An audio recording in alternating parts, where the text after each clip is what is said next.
All right, guys, judging by the time, it's time. It's time to go live. It's time for me to be here. Try to be on time, 9:45 Eastern Standard Time. Time. What's up, guys? I see some people here early asking about the giveaway. The gentleman, Bazooka Adam, did claim his prize. Like the day of the video, contacted me on Instagram and did claim it. However, I'll find something to give away tonight just for you guys showing up and hanging out. Got a box of cards here. We'll figure out something. We'll do something to keep it fun. You guys know how we do it. Let's see who we got. Eric Surratt. Superbad has been waiting around for a little while, man. What's up? Samuel Views, Brandon George, Scott McGowan. Hassenpfeffer 530. Hassenpfeffer. Is that like rabbit in German? I know a little bit. KDJ, Jarrett, RGC. What's up, guys? What do you guys want to start off with? You guys want to talk about some football, some basketball, some trades in the NBA and in the NFL as far as trade picks go? Tony, what do you think about the Dolphins trading down to 6 and picking up some draft capital in the future? I know you probably got some thoughts on that. Also got some cards next to me. Stuff that I've been picking up. Stuff that I've been buying. I haven't really been doing any mail days, so you guys don't really see what I'm actually purchasing anymore because I don't do the mail days as much. But we'll talk about some of the stuff that I've been picking up. And, yeah, some stuff I'm also looking to pick up. Some alternative cards like you saw in the title, as far as some cards that I think have some future potential, whether it's 3 months, 6 months, a year from now. But staying ahead of the curve and looking for stuff that isn't being bought yet, because yet is the key. And there's some stuff out there in the alternative cards, outside of sports. I plan to make that a video, but I'll talk the stuff that I have on videos coming up. I'll touch on in the live stream. That way you guys hear it, before the video comes out, for being here. You get to hear my thoughts first. Not like my thoughts are any more important than anybody else's. Your guys' thoughts are actually more important to yourself than mine are. So, you know how it goes. Bravos, what's up? I love podcasts in the house again. Jason, what's going on? Jason Courtney. I believe Jason Courtney might live in the same state that I live in. I believe that we are close. We got a question here. Since NFL prices have remained high in the offseason, who do you think are still good quarterback buys? They didn't necessarily remain high. They just didn't come down to their original floors. They came down from their preseason prices from last year, though. They kind of actually, teams that didn't make deep playoff pushes, a lot of those players kind of leveled off in October and November. But they didn't come back down to their original floor. That's why it looks like they're still high, but they're not as high as they were, going into last year's preseason. They just established higher floors. You're not going to be able to find Josh Allen cards at $50 for PSA 10 Prisms anymore. You just aren't. Now, that was once a $1,000 card, and now it's like a $600 card. So the prices are down, but that new floor is just higher than the original. And yeah, Josh Allen Prisms last February, during the playoffs from the year that the Chiefs won it, Josh Allen Prism PSA 10s were $49.99. They were actually flooded on eBay. Nobody wanted them. PSA 10 Prism base Josh Allen's. I did good on those because I bought a handful of them and I thought I was doing really good selling them at around $300.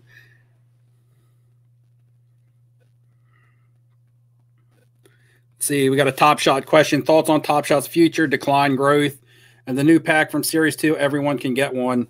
They did this already with a pack where everybody can get one. Like, you can get it right now. Like, you can go queue up. I think you have, like, a day or two to get in the queue. I sound like I'm rhyming, but I'm not. But you can get that pack. That stuff's just going to be mass-produced. So unless they continue to let people join the platform, which that's on hold right now, they can't keep up with everything at once. They can't keep up with new members. They can't keep up with production as far as putting product out and enough of it for everybody to get. and they can't keep up with people wanting to withdraw their money out. So they have to like pick and choose what they're going to do at any given time. Right now, they're putting out packs, but no one can join the platform. So until more people can join the platform, these mass-produced moments that are like 35,000 and up, to me, are just, that's exactly what they are. They're mass-produced, and I don't think there's enough demand, for the supply. So, once the floodgates reopen and they get a lot more people to join the platform, then these might have some value. But they got to get it to where they have everything all working in sync, to where they have people can join anytime they want, to where there's enough product going around, to where enough people are satisfied to get it. I do believe they have a fair system in place for people to obtain packs, even though a lot of people get left out. And, is when nobody knows the future. I mean, right now they say that there's a market dip, but that stuff was really, really so high. There had to be a dip. There had to be a market adjustment. Is it a dip or a crash, or is it just a market adjustment? Because market adjustment happen in any market that you're investing in. I've sold enough of my Top Shot because I was so early to make a lot of money and be happy, to where I don't care if what I still am holding goes up or down in value. So I sold a lot of it to make myself happy from a profit and monetary standpoint. And I kept enough of it to gamble just to see what happens. But being in back in like December and January is just lucky. Those days are gone with that stuff as far as prices. Dave, your Rashford Prism arrived. That's cool. Yeah, I think I saw your Instagram saying that it arrived. Matt said he liked last week's football card video, hoping I'm right on some of the 90s cards making a comeback. I love the 90s stuff, and the late 80s. That was just the time when I remember being in high school and watching football and talking trash to my friends and getting trash talked on to me and stuff. So, and that was during the height of my collecting, before I got out of collecting the first time, after graduating high school, getting out on my own and not really having the funds to support the hobby. But that mid-90s stuff was stuff that I really liked. Let's see. Something about the Jets. Got to see this here. With the Jets and New York hype looking like they're drafting a quarterback, is it time to buy Corey Davis or Denzel Mims? I would not. Definitely not Corey Davis. I mean, it's not like Corey Davis hasn't played for a good team or with a good quarterback, because he's been in Tennessee with Tannehill. And Corey Davis just hasn't really lived up to what they drafted him to be. He's lived up to be a decent NFL wide receiver, but he hasn't lived up to be a superstar NFL wide receiver. And if you're a position player in this market, you have to be a superstar. Some quarterbacks can get by with just being pretty good and still be collectible and buyable, but position players have to be your elite of your elite. Your top 5 fantasy picks. Corey Davis is not a top 5 fantasy receiver, so it's like I just wouldn't think that Corey Davis is very investable. It's actually a downgrade going to the Jets. Denzel Mims was a rookie last year, so he's probably the player to more likely to gamble on, because you don't really know what he has to offer. Corey Davis, you kind of know what you're going to get, and more than likely he'll spend part of the season injured. Just to be honest, he's injured a lot.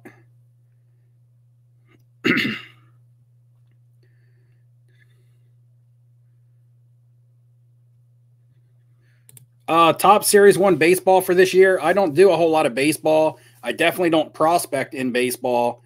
So as far as the rookie class from this year's baseball, I'm not going to take the liberty to speak on it, because don't have enough knowledge about it. When I invest in baseball, I invest in established players. So anybody from Series 1 from this year's baseball class is not going to be something that I look to buy from a personal standpoint. I like to prospect in other sports, not so much baseball. Baseball is a bigger crapshoot than any sport when it comes to prospecting out your young players.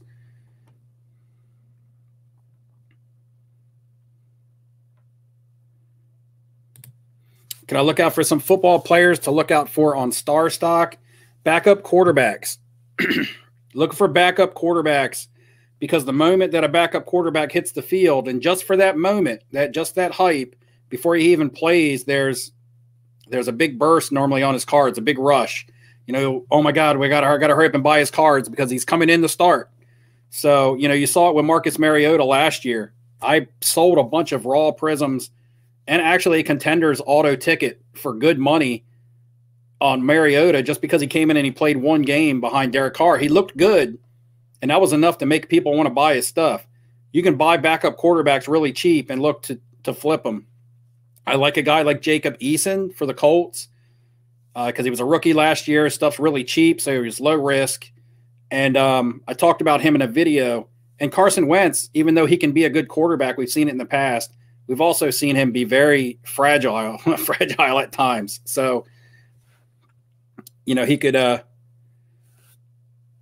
go down with an injury. You never want to see another player succeed because of another player's injury, but you could see something like that. And nobody's talking about Sam Darnold. I know he's starting to be labeled. Some people are labeling him a bust. Some people are saying he just hasn't had a fair run with the Jets just because they haven't put a team around him. So you make that decision. Do you think he's a bust or do you think he still has potential? If they draft a quarterback, he's either going to be a backup, a one-year guy who stands in, or he's going to be moved. If you're holding some Sam Darnold stuff for cheap, if he was to get moved, instant hype would sell his cards. And if he had one good game, people would be like, oh, well, he's not really a bust. He's actually pretty good. You could sell off really quick on a player like Sam Darnold also. But be mindful of your buy-in price. Don't go ham on Sam Darnold cards because some of these cards people refuse to sell at low prices. This is across the board right now. We could talk about that later, but across the board right now, there's the market for a card that actually sells at auction, and then there's all these buy it now cards. And if you're trying to buy modern basketball, which I've been looking into a lot of modern basketball because of the dip, people want to buy into the dip, but nobody wants to sell into the dip. You're not hardly seeing any good auctions or any auction listings. And you're seeing a lot of overpriced buy it now prices because people are still wanting to get the market on player A that was the market for him, 6 months ago, as opposed to now. They're still wanting to get the market of either what they bought in at because they don't want to take a loss, or they're just charging double market. Like, for instance, Tyler Hero, okay? I still like Tyler Hero. I like the possibility of him having some good playoff games like he did last year. I'm not saying goodbye Tyler Hero. And you guys can think might think he's overhyped and overrated and everything. That's fine because to an extent he is. But being overhyped is a good thing when you're a seller, okay? Because now the hype is what drives the value. But some of his cards that I've been looking at, like red prisms numbered out of 199 in the select, because I'm going with serial numbered stuff, you can see them go at auction for like $350, and then you got people with buy it nows for like $800 to $900. And they won't even bring best offers below $600. So if you can get in on an auction and win one, you're gravy. But if you don't win an auction that ends at $350, good luck trying to get somebody to come down to $600 from an $800 buy it now. They still just want these big astronomical prices because either they're scared they're going to take a loss, or they really think that card is going to recover to that level, which they could be right, but you're just not going to see many transactions of people wanting to pay 2.5 times market for a card that's going off at auction at $350. Nobody's going to want to come out of their pocket, for $800 for that same card on a buy it now. And the auctions are few and far between on some of this really nice basketball modern stuff. Let's see. Stay away from B and C level guys in all sports. People always collect the best of the best. Remember that? Yeah, but people said this about LeBron and Dwayne Wade in 2003. Sharpshooter. I mean, yeah, you're right. You should always have some investment in some safe, established Hall of Fame championship players. You should always have that as your foundation, but you have to prospect a little bit. If not, you'll miss on everything, and you'll be highly invested. It's a lot of money, especially for somebody coming into the hobby, to just buy the superstar A+ guys. Even if you want to buy a guy like Damian Lillard or something, it's going to cost you a lot of money, as opposed to prospecting on a player that you think has a good future. If people had this mindset all the time, or if this is the way that it always worked, there would never be no superstars of tomorrow or of next year or the year after. Basically, superstars would cease to exist. So there are superstars that come out of every draft or every other draft. You come along every few years. You have some big players that will come along, and you got to take a chance on a couple guys. Don't bet the farm, but pick out a couple targets of guys that you think that you like. If not, you'll just miss the boat on everything, and you'll continue to have big money tied up in the long term. And if all your money, big money's tied up in the long term, you have no free assets unless you want to just sell your long term, and then it's no longer long term. It's short term, and that stuff just doesn't go up as quickly as modern.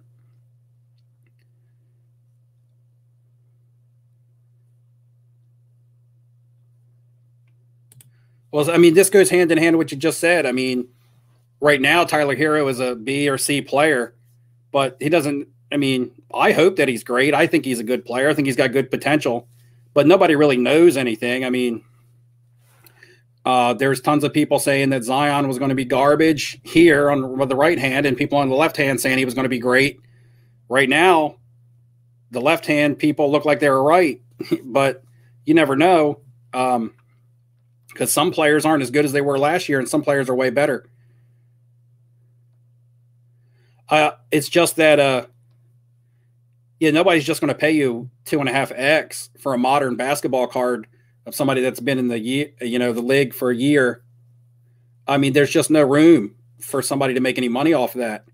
That card is being sold at ceiling pretty much.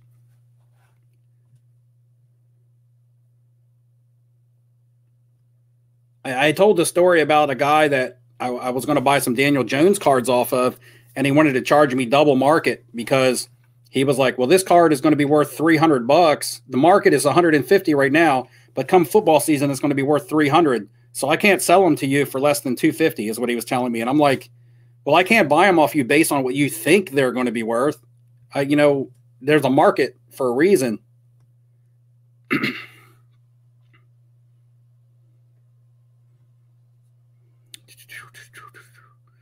me see.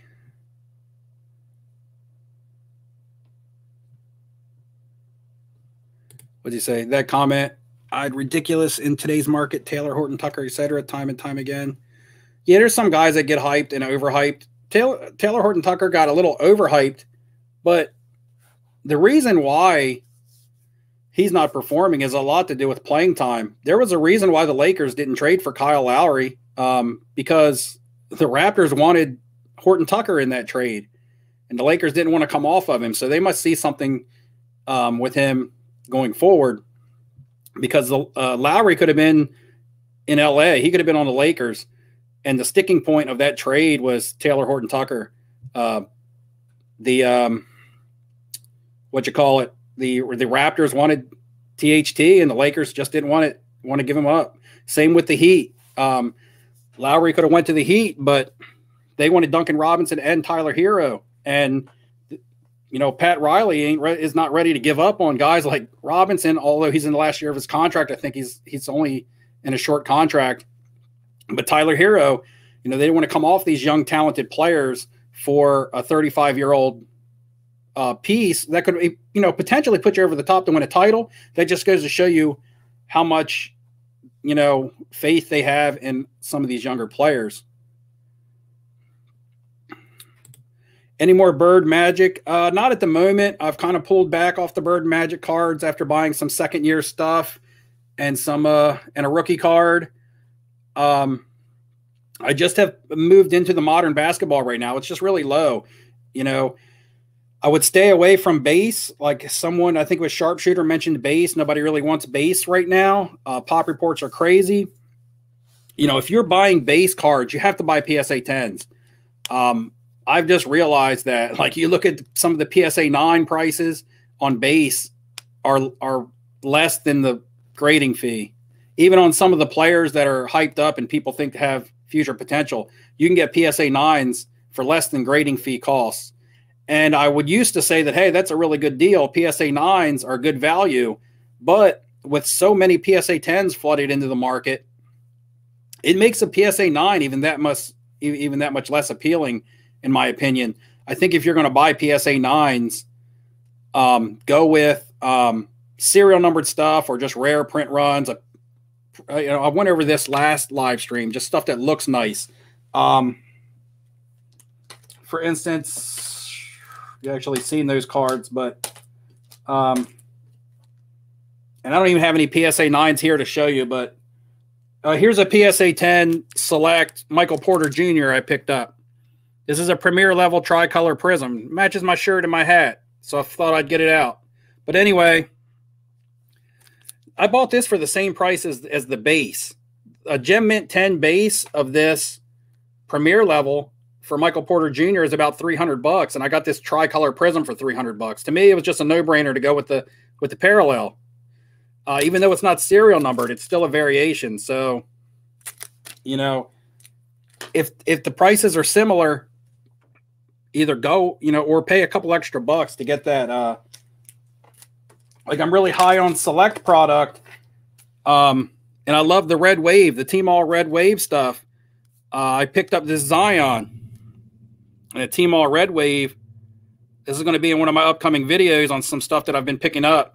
But I picked up this Zion, and what I did was I bought base Select Zions preseason for like $225 for PSA 10s, and I bought a handful of those, and then they went up in price. They went up to over $300 to $350, and then I sold a couple of those off, and I used that money to buy this. So all I really did was I traded out my base Select Concourses that I bought cheaper, and when they went up in value, I sold them, and then I bought this Red Wave. So it was almost like an even trade. Like I traded 3 base for the 1 Red Wave. And there's a pop report of, less than 40 on this. So it's like, I think it's 42 actually. And, low pop, it's aesthetically appealing. It goes good. His shoes got red laces.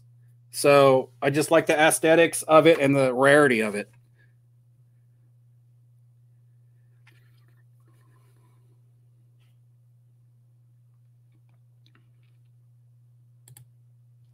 Says he thinks John Jones is outside the box play. John Jones is, one of the better UFC fighters of all time. I'm just not big into UFC cards because UFC fighters, for the most part, don't tend to have a lot of longevity. And then they always find themselves in the news, especially like John Jones. I think he's, a lot of people don't like him, even though he's good. I couldn't tell you as far as are you talking just outside the box when it comes to UFC, or are you talking about outside the box as far as anything? I think the biggest outside the box play for UFC cards in specific, or just cards in general, is Dana White.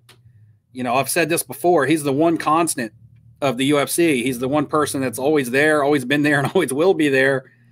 And these fighters are going to come and go, but the one constant and the mogul and the icon of the UFC, the first thing that I think about when I think about UFC, other than way back in the day, like a Hoyt Gracie or something, the first thing that I think about is Dana White. So to me, Dana White cards should hold some value. Same as with wrestling. People are talking about buying these wrestlers, and the Rock cards are worth a lot of money because he's in Hollywood now. I got out a card tonight somewhere because they just put out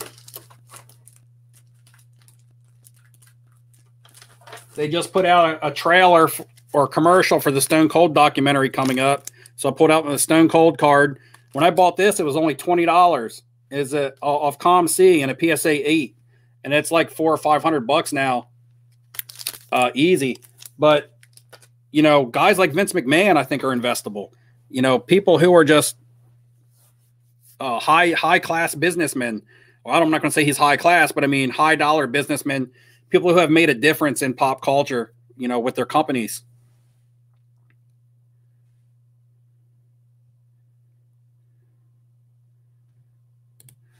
Okay. Integrity Farm says 500,000 cards a week submitted to PSA. Think about that. I don't know if that's rumor and innuendo, if that's 100% true. I watched a YouTube video today. Actually subscribed to the channel. I believe his name is Retro Hoops Collector. And he mentioned that there was 500,000 cards a week being submitted to PSA, but I'm not sure where that number comes from. And that number could be 100% accurate. I'm not saying it's a false number, but I haven't read that number anywhere. I just heard that number. So I don't know if it's rumor, innuendo, or if it's actual fact. So I'm not gonna say, until I know 100% sure, I'm not going to say that they're taking in 500,000 cards a week. And even if that comes directly from PSA, that could just be them talking themselves up.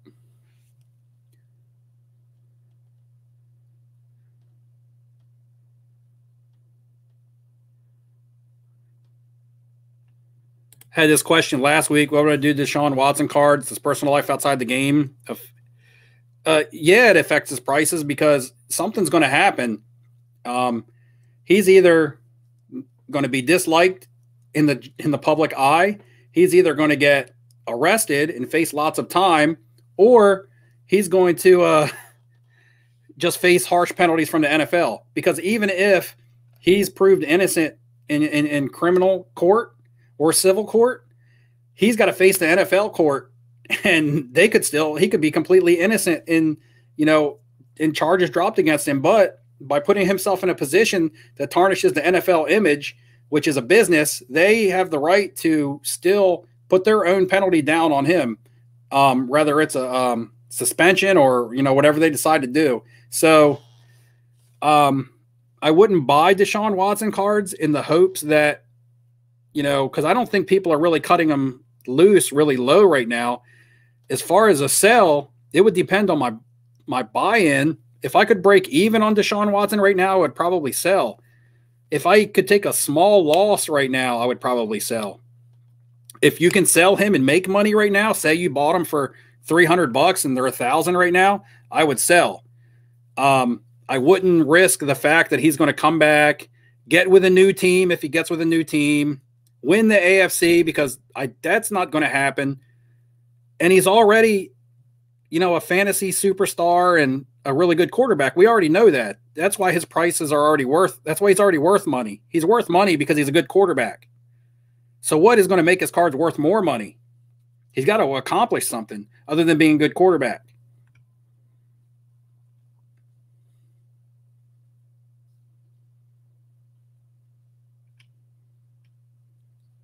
We got here, Flea Market Mixtape.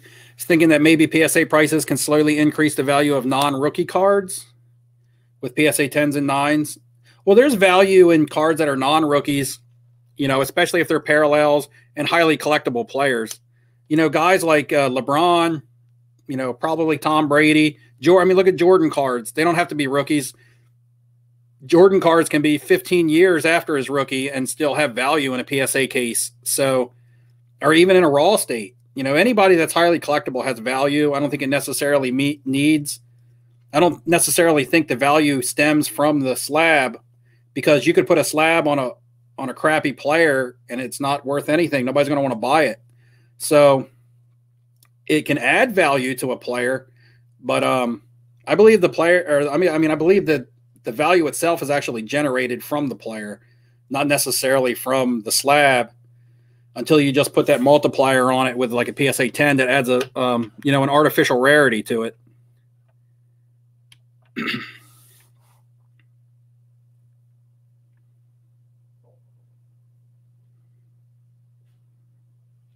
Guys, I'm going to scroll down to make sure I don't fall too far behind.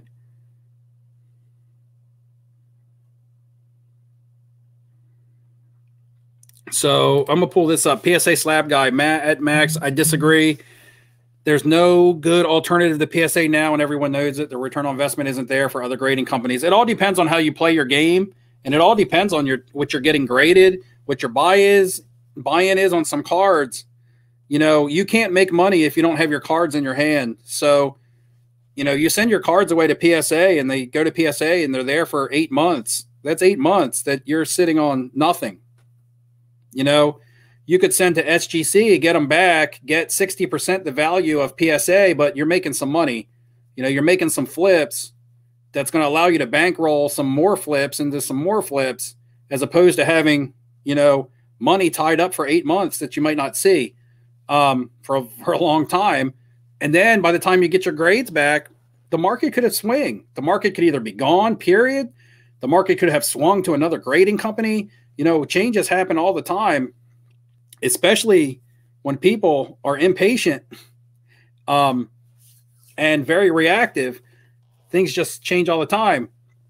You know, for instance, I'm buying, okay, and this is some of my out of the box stuff. I'm buying really, really low, cheap end cards that I can send to get graded by SGC that essentially is only going to cost me the grading fee of $25. Like I bought a bunch of, for instance, G.I. Joe 1991 Impel cards. Okay. And I bought those for like $1 a card.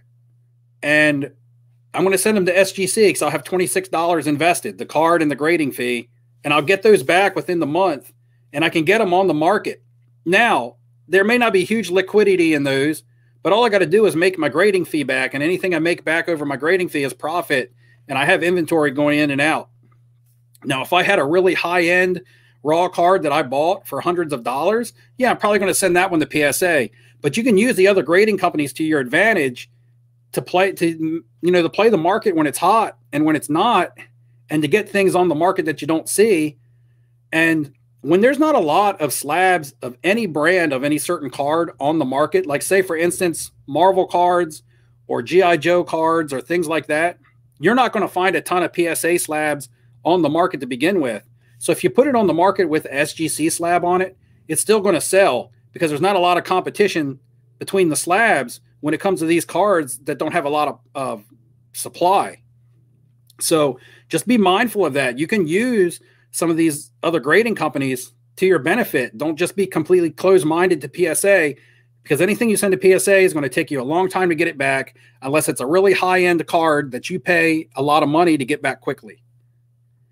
But do you want to send, G.I. Joe cards or, I don't know, anything that's outside the box to PSA and get it back in a year? Not when you can possibly, for instance, send in you can send in a G.I. Joe card of, say, Gung Ho, who's a popular G.I. Joe. Send his card, buy it for $1, pay $25 to get it graded. If you can get it back in a 10 and sell it for $100, $150, which you see them going for that much, that's a really good flip. That's a really good percentage. And I would rather take that percentage now than send it to PSA on a bulk rate submission at a higher grading fee, and Lord knows when I'm going to get it back.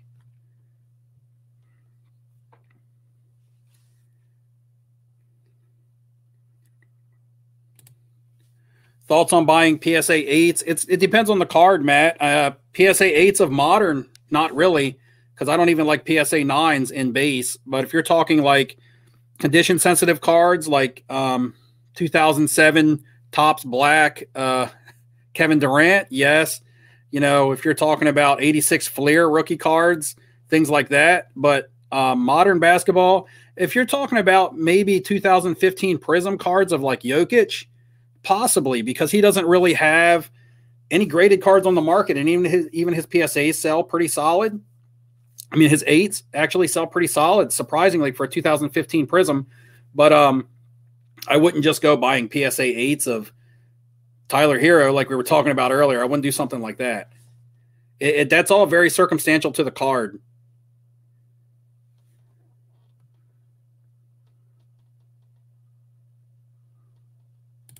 How many cards do you have to send to SGC to get 25 per card? I think it's just one.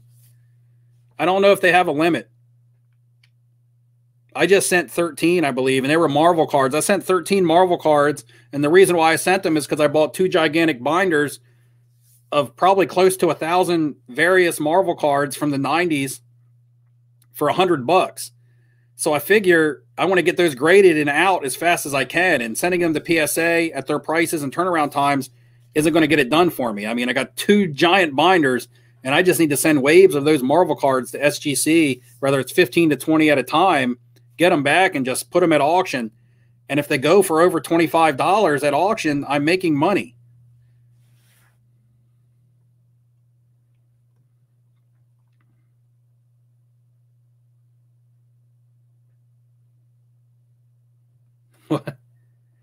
Step Brothers tribute, keep one, trade one, cut one, Carson Edwards, Bowl.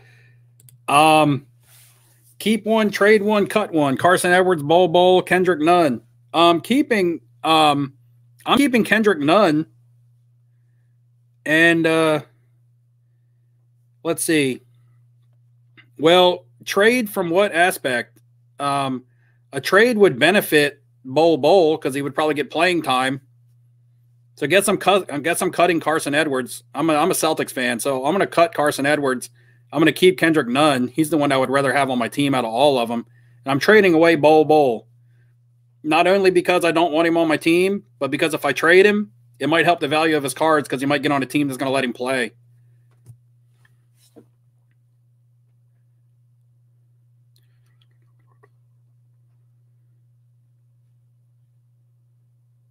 You guys got some conversations going between yourselves, so it's a little bit hard for me to comment on some of your comments to each other. Like this says, honest question because I don't know. Has GMA confirmed they kept records of everything graded from day one? So I'm going to guess that you guys are talking about GMA's now putting out a POP report. That's a good question. I don't know how they're going to, do they have records of that stuff since day one? GMA tarnished their reputation early, and I know that now they grade fairly tough. And I know people might laugh at that, and I don't use GMA. I don't have any cards out to them, so this isn't a pitch for GMA. But I do know that some GMA, if you read their definitions of their grades, some of them are more strict, especially centering, than PSA's definition. What burned GMA in the beginning was that they were slabbing some counterfeits. And I don't mean counterfeit slabs. I mean they were slabbing like counterfeit Jordans or something back in the day. They didn't know the difference between a fake and a legitimate card. And that kind of burned their reputation, and it really caused them any kind of traction right out of the gate. Even now to the point to where they got decent turnaround times and prices, and their grades are probably somewhat comparable. Somewhat, I'm going to use that term loosely, but they just have no reputation because they burned themselves out the gate.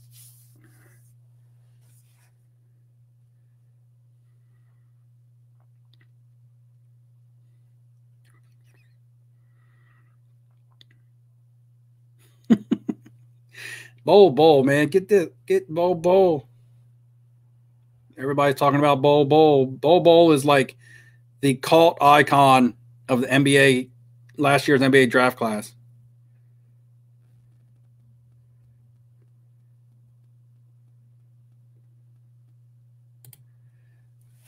When looking at the upcoming draft outside of Lawrence, so I'm most excited about as far as skill positions go. Any three of the top three receivers, definitely Chase and Smith. The running back from Alabama is Najee Harris. I'm excited about him because there's a possibility he might land in Miami. It's a very heavy offensive class this year, whether you're talking about linemen, quarterbacks. I mean, look at how many quarterbacks there are, receivers. It's a very offensive-heavy draft.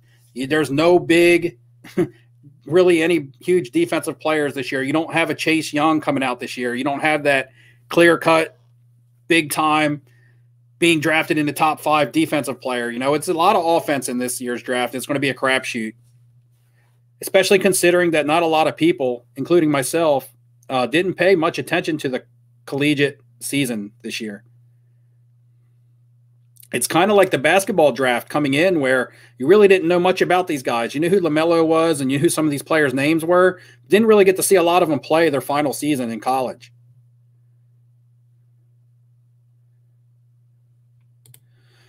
Drew, easy does it. What's up, man? Hey, Flip and Steve, I'll be attending Dallas Card Show in May. If not, maybe the National. Loads of good picks up in Dallas. So I was talking with Dustin today from Personal Finance Dad because I was like, dude, I got to get to a card show and I can't wait until the National, meaning I can't wait that long. Now, yeah, I'll more than likely be at the National. That's the plan at the moment, but I need to get to a card show before that. So I'm definitely going to one in Chantilly, Virginia at the end of May, I believe, or the end of April, that last weekend of April going into May.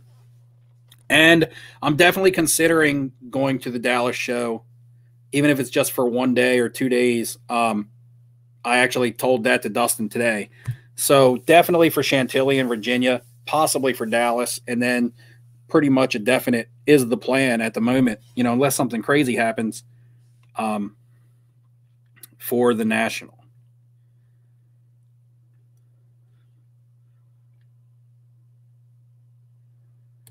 And thoughts on Juwan Howard and his card value as he takes Michigan into a likely Final Four. So, Juwan Howard, like the guy who used to play for Michigan and into the NBA, or does he have a son named Juwan Howard? Is Juwan Howard coaching Michigan now? I don't know. I don't follow college basketball. But as far as his card prices go, it's not an investment for me. You know, anybody from the Fab Five freshmen, you know, that's investable is like probably Chris Webber. And Chris Webber to me isn't even a huge investment for me. And then you even got Jalen Rose. And how many of you guys even remember Jalen Rose? Jalen Rose had some really good years with the Pacers, and Jalen Rose is on TV all the time, you know, doing interviews and things like that. So, and Jalen Rose cards don't really move. He's actually a pretty good TV personality. So Juwan Howard was also a member of that team. Just because he's coaching a college team right now, he might gain some value in Michigan.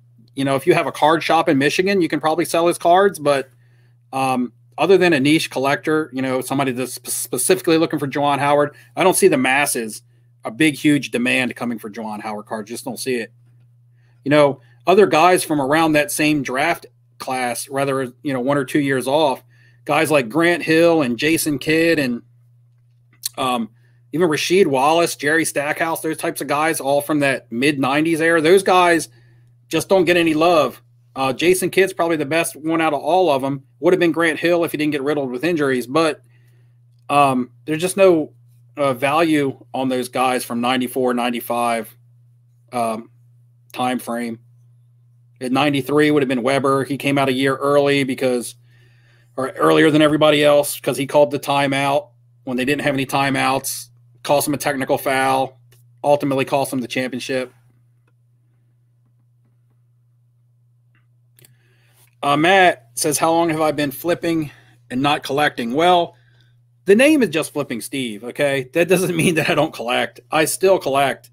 I flip to collect. You know, I don't just buy cards with my profits. I do buy other things. But I also buy cards for myself. Most of my cards I buy for myself, though, aren't the everyday things that you would think someone would be buying. You know, I like cool little items that nobody else likes. You know, like cards of my favorite band or cards from my favorite TV show. Not even all of it is sports driven. But to answer your question, when I got back into it heavy was not last NFL season, but the NFL season before that, when Tennessee knocked out the Patriots and then they knocked out the Ravens in the playoffs. And I was sitting on a ton of Ryan Tannehill contender ticket autos, all graded BGS 9.5s.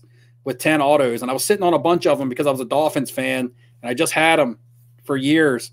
And then those cards took off, and I was like, wow, these cards got value. I'm going to sell them. And I sold them. I took that money, and I bought a bunch of PSA 10 Optic Patrick Mahomes rookies and a handful of PSA 9 LeBron James Topps rookies. Because at the time, those cards were only like $200. And I was selling Ryan Tannehill rookie cards for $400 to $500. And then I could buy like 2 to 3 Patrick Mahomes PSA 10 optics at the time for the price of one Tannehill. And that was just lucky. It just happened like that. And then all that other stuff went up. And that's how my bankroll for buying cards started.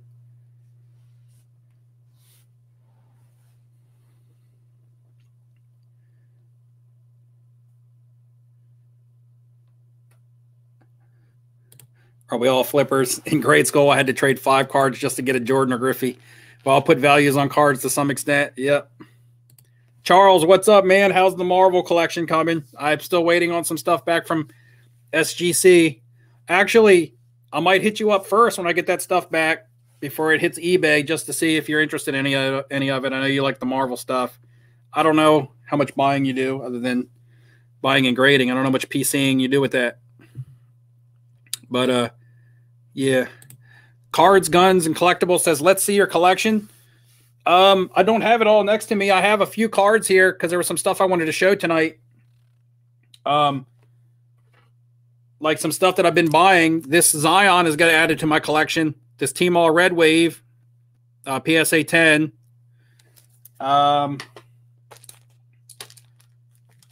this. I showed the Michael Porter Jr. already. Okay, here's a Kyler Murray. I'm not sure what I'm going to do with this yet. Probably flip it if it goes up in value, but this is a PSA 10.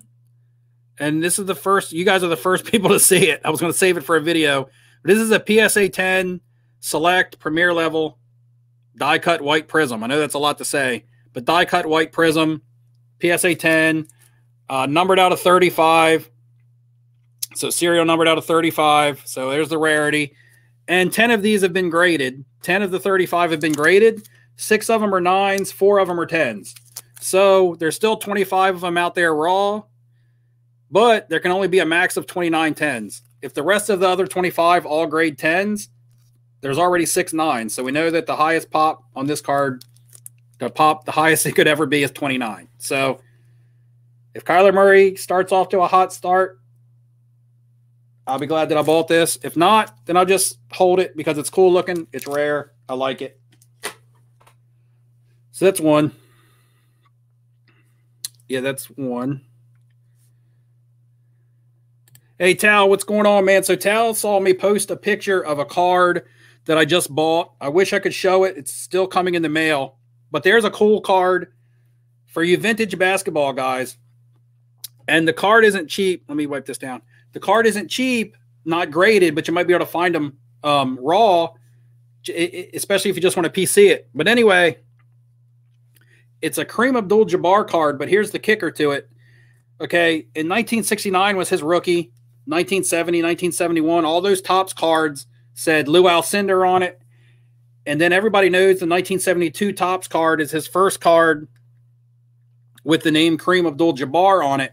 And that card, you know, draws a premium because of that. It's his first card with Kareem Abdul-Jabbar. However, there's a 1972 card made by Icy Bear, which was like a slushy company, food company. It's like a vendor type card. But anyway, 1972 Slushy Bear, Icy Bear, if you want to look it up to see what it looks like. And it just says Kareem Jabbar. There's no Abdul. So it's not Lou Alcindor. It's not Kareem Abdul-Jabbar. It's just Kareem Jabbar. It's pretty rare to find. It's tough to find in a good grade. And I believe the fact that it's probably his only card printed that says just Kareem Jabbar on it gives it some sleeper appeal to me. I picked one of those up in a PSA 8. We'll be showing it in a video or possibly next week's live stream. But it's just a cool card that's out there that a lot of people might not even know that it exists. And that's the little nuggets that I like to chase, or cards like that. I would rather throw that card into my PC than throw in, you know, just like a 1975 Topps. You know, a cool card like that you never really see. Doesn't have much pop. Things like that. See all kinds of stuff. Buy Darren Waller, buy Jonnu Smith. He's a top 5 tight end. Man, I wouldn't go putting that kind of pressure top 5 tight end with the quarterback he's got throwing the ball to him.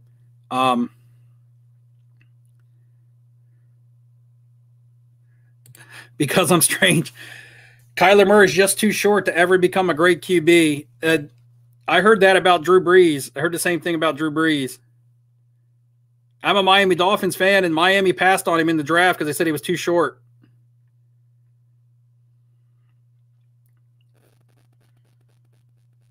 Yeah, I was hot. He didn't go till the second round. Drew Brees went in the second round to the Chargers in the same draft that they took LaDainian Tomlinson. They got Tomlinson like 5th overall, and they got Drew Brees with the first pick of the second round, I believe. And they traded out of number 1, I believe, down. Was that the Michael Vick draft? I'm not really sure because the Atlanta traded up to get Vick. I can't quite remember. You know, it's kind of tough to remember everything, but I think they traded down. They landed Tomlinson 5th overall and still got a quarterback in Drew Brees, first pick of the second round, by passing on Michael Vick and trading down.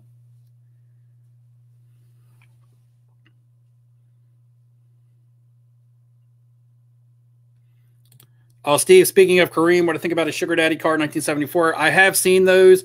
I did a video. It was kind of like a vlog, like the only vlog I've ever done. My camera keeps fogging up. Sorry. But it was like the only vlog I ever done where I was bouncing around the DC, Baltimore area looking for card shops. And I went in one card shop, and I didn't film while I was inside, but they had some of those Sugar Daddy cards, and they were in cases that were yellow, like my shirt. They had been sitting in there so long. They didn't have no price tags. The guy didn't have any comps. He didn't. Well, he had price tags on it. I'm sorry, because I asked him. I said, "What can you do for me on these 3 cards if I buy all 3 of these?" And he was like, "The price is on the sticker." I'm like, "So no negotiating?" He goes, "No, we don't change our prices. Whatever is on the sticker is what you buy it for." And I just laughed. In this market, if you're not willing to negotiate, or at least not be rude about not wanting to negotiate, I don't need the card that bad. I'm sure I can find something else to spend my money on. But that was that story. So I have seen those cards. I actually had some in my hand to buy. Had a little bit of a not so pleasant experience with the card shop. And so I just was like, you know what? You can keep your cards. I don't want them that bad, because I go to a card shop for the experience. I could just buy everything offline if I want, but I go to the card shop for an experience, and I'll even pay a premium for a card.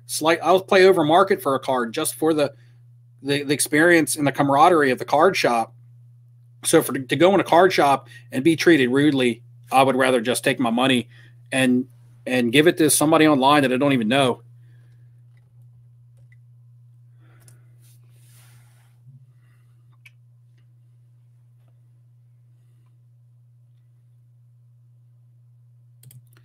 Four by four, what I think about NBA Top Shot is going right now, or how NBA Top Shot is going right now. In reference to the market values, in reference to the platform, in reference to their product releases, in reference to drawing your money out, ask me what you want to specify, because I talked about Top Shot a little bit earlier, and I don't, this answer is a lengthy answer, and I don't want to take up a whole lot of time discussing every aspect of Top Shot. If you just want me to focus on specifically one thing.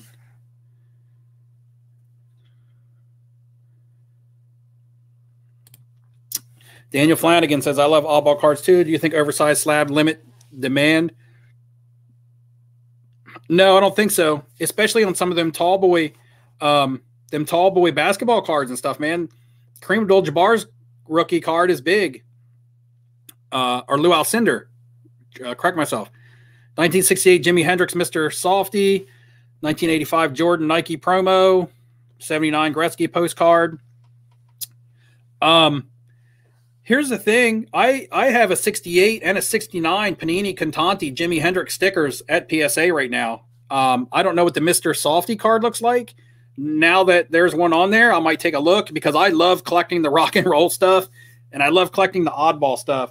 So real quick, I pulled this out, or it came in the mail today, but I pulled out another. So I showed you guys last week the Dan Marino 7-11 disc, 1984 PSA 10 that I picked up. Look at that. It's his portrait, and then it's got him cocked cannon ready to throw one of his rockets. But anyway, this is rookie year, 1984 rookie year, and a 7-11 disc and a PSA 10. I think this is absolutely awesome for me, for my PC, because I'm a Dolphins and Marino fan. But as I was sifting through eBay looking for items like that, I found this, and I'm not a huge fan, but I know there's some people are very polarizing. But anyway, this is a Barry Bonds. This is a 1991. It's got his portrait, and it's got him swinging the bat again. But anyway, this is in a PSA 10. This is a population of 7. Pop report of 7. I bought this for $30. $30.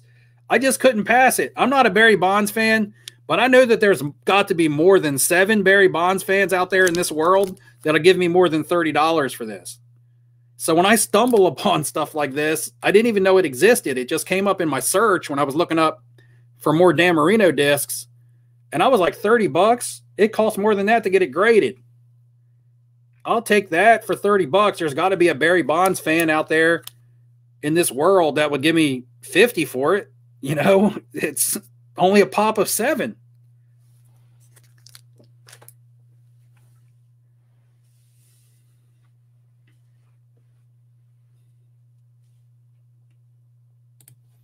Man, in order to pump, because I'm strange, in order to pump and dump, I would have to have lots of these cards to dump. So I have like one Kareem Abdul-Jabbar icy card that I don't even have in my hand yet, so I can't show it to you. The Dan Marino card is a PC item. And the Barry Bonds, if I never sell it, I'm out $30. So, yeah, if I'm a pump and dump, I'm not very good at it.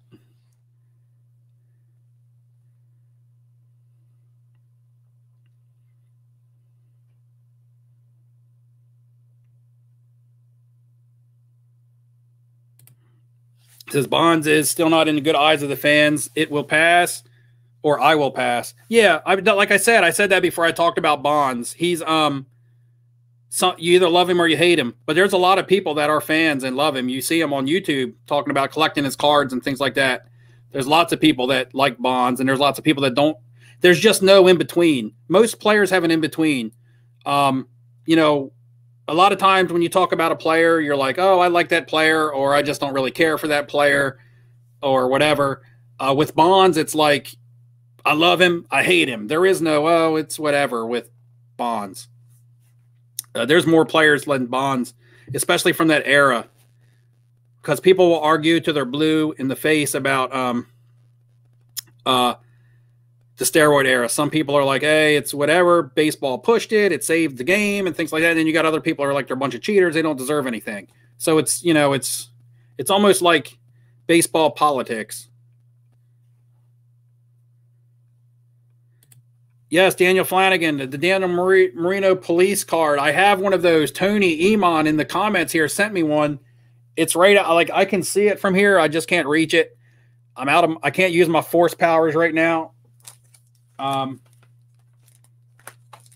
Speaking of force powers, I know we've gotten off the sports a little bit, and you guys know I was buying the Wonder Bread Star Wars cards, but I got these out for a reason, because they just announced the filming of the Obi-Wan series, and he's gone up like big time. And I remember when I bought these, and I said, guys, I said, if you want to buy a Star Wars card, pick up one of these because they're cheap, and they're going to do a TV series on him. Disney's going to milk every character.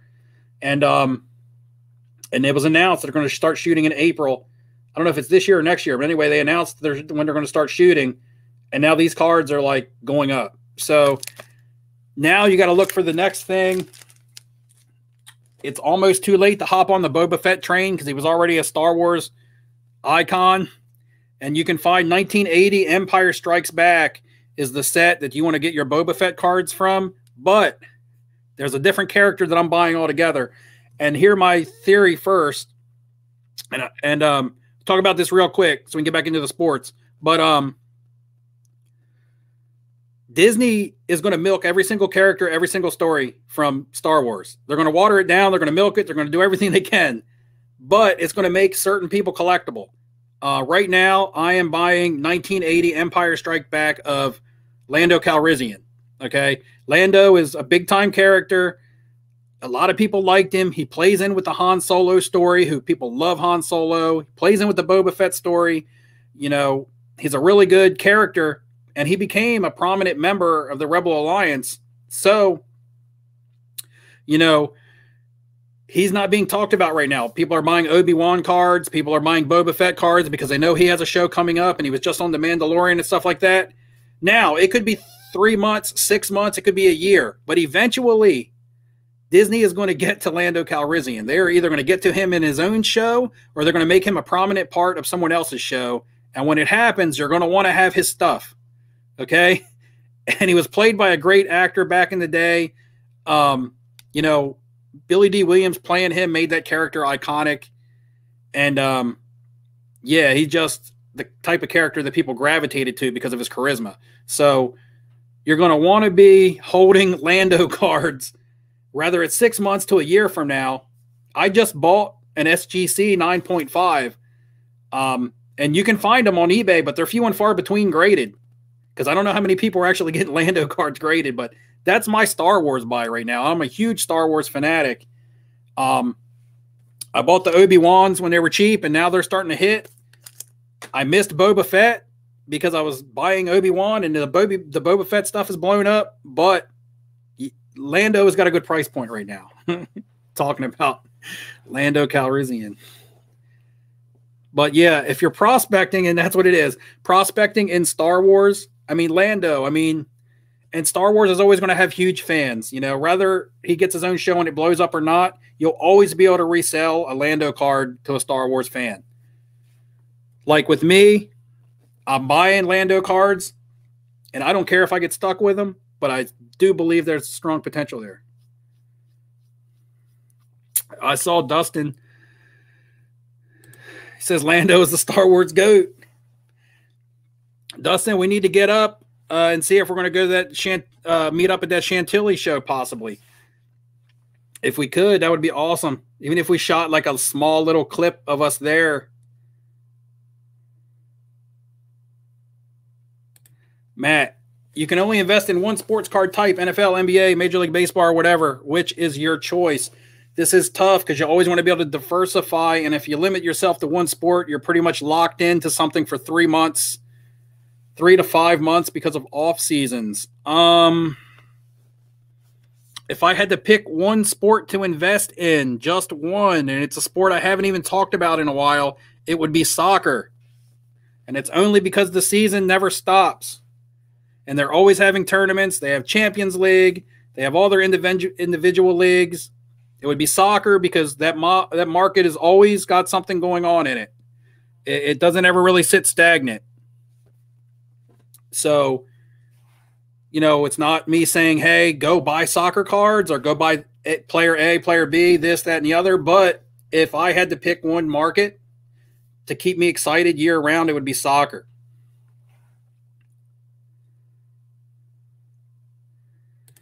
Yeah, but the thing about the Yoda in that Empire set is that it's expensive. Yoda is already expensive because Yoda is the type of character that doesn't need a movie to be collectible. Just like Michael Jordan didn't need a documentary to be collectible. So, you know, Yoda is like Han is my favorite character, but Yoda to me is like the Star Wars GOAT. So Yoda's already super highly collectible, already really pricey. When I talk about Lando, it's because his price point, you know, hasn't made it do anything to make it shoot up really high.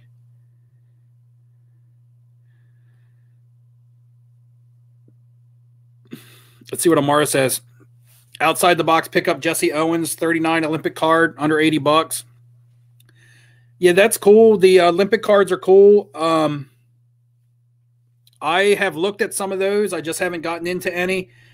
I lost an auction for a 1988 Panini sticker, Andre Agassi. Now, the market has adapted the Andre Agassi 1991 Net Pro as his rookie card for tennis.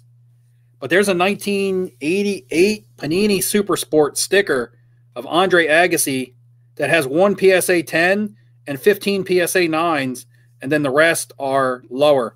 I got it in an auction because you never see them hardly ever hit eBay. One of them hit eBay last week. I got in the auction for it. I backed out at the auction.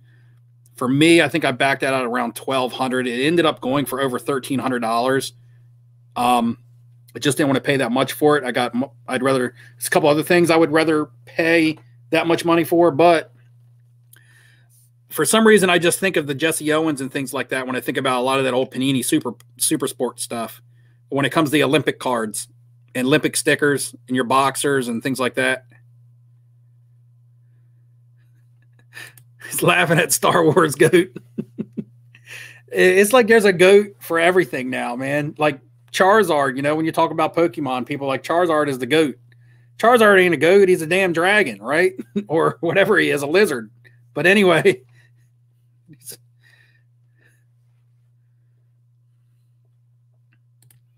Man, I don't know about that one. I wouldn't be going in on that.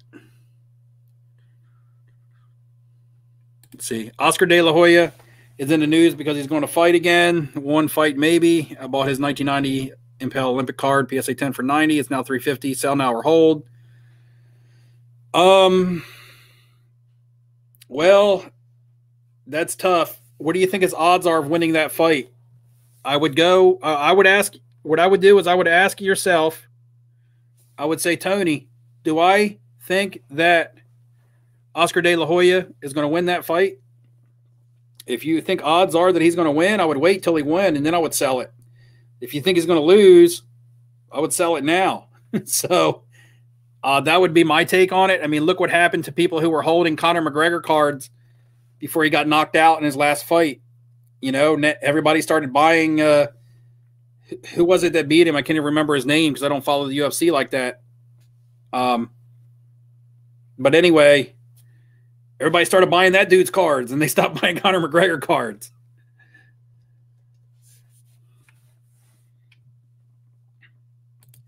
Yeah, Luke is the Star Wars GOAT to most, but you know, he's the most popular. But I'm talking about, you know, Jedi powers, man. Yoda was the master. Nick Mullins. All right, guys, it looks like I'm at the end of the comments. So if I missed your comment, you can just re-enter it in. We have 180 people watching. I'm not sure what the likes are at. Have I hit 100 likes? If we hit 100 likes, I'm not going to beg for you to like. But if we hit 100 likes, I'll give something away at the end of this video. Little bribery. I don't even know what the likes do. I don't even know what the likes do. Do they do anything? So I think a like and a dislike are pretty much the same.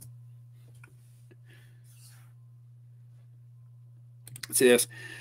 Going to follow up a question you saw earlier. Thoughts on Darrelle Revis rookie cards? I don't think about them. So I really wouldn't invest heavy in Darrelle Revis cards. He was a great defensive back for many years, but there was nothing exciting about him.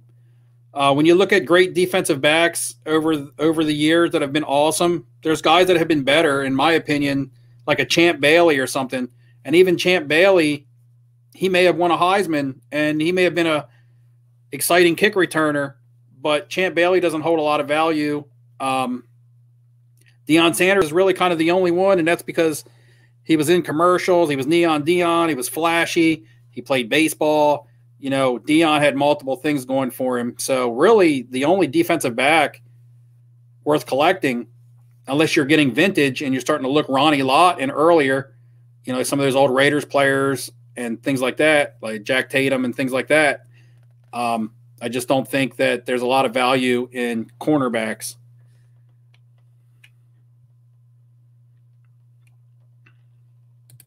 There is Bazooka Adam, who was the winner of the prize for 3,000 subscribers. Harrison rookies, I'm not picking up any more because I've got a couple. You know, I'm not like betting the farm on Harrison rookies, but I picked myself up a nice handful of what I thought were good deals because some on eBay are overpriced. Some people won't put them at auction. They want their buy it now price, and that's it.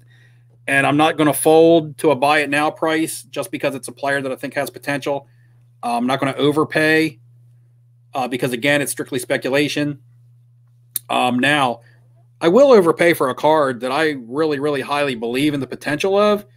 But Harrison, to me, is a spec on the fact that, you know, his greatness will get noticed when Peyton Manning gets inducted and talks about him. He's, you know, more than likely he will. And that'll be a catalyst to sell. You know, I'm not saying buy Harrison. People are going to realize he's great, and then his cards are going to hold value forever. You're going to have to capitalize on the moment.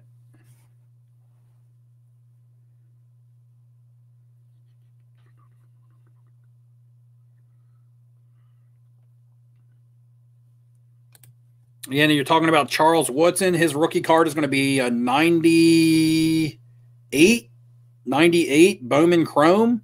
Same year. Is he the same year as Randy Moss, Peyton Manning? Or is he the year after? But again, you're talking about massively produced cards. If you can find a 98 Contenders Ticket Auto or a 98 Upper Deck SP Authentic Future Watch, that card's going to have value because those cards have some rarity. But I just don't see any value coming to a Charles Woodson 98 Bowman Chrome or Topps Chrome card.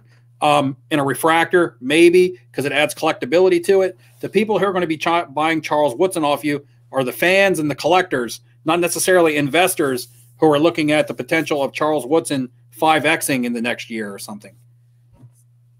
If you can find a good refractor that's raw, get it graded, sell it to a collector. You can make money off players like that. But, you know, buying bulk Charles Woodson Bowman Chromes and trying to flip them out is probably not worth the hassle for the return that you're going to get. You know, say you buy them for $3 and then eventually someday you can sell them for $8. That's a lot of work.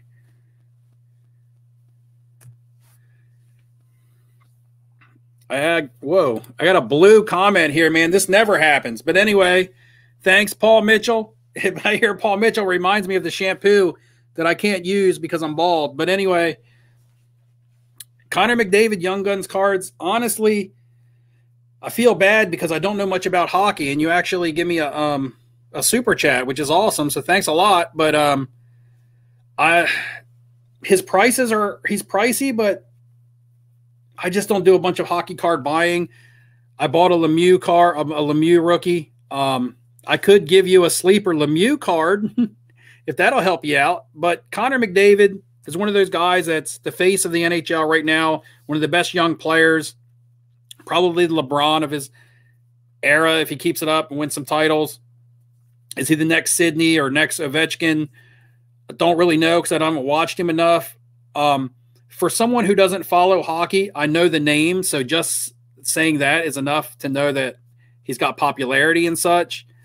But as far as value on his cards, I can't tell you whether or not it's a good buy and what the ceiling is as opposed to your buy-in point because I just don't know, and I'm sorry. I wish I could help you out some more. However, if anybody wants to know about a sleeper Mario Lemieux card, okay, 85 OPG, 85 tops is his rookie cards. But 1985 7-Eleven credit card is another 7-Eleven card, but it's a credit card, and it's black, and it has Mario Lemieux and another player on it. So it's from his rookie year, so it's like an alternative rookie card. You know, if you can't afford high dollar for an 85 OPG or an 85 tops, you can buy yourself a nice PSA 9 of this Mario Lemieux rookie for about $150.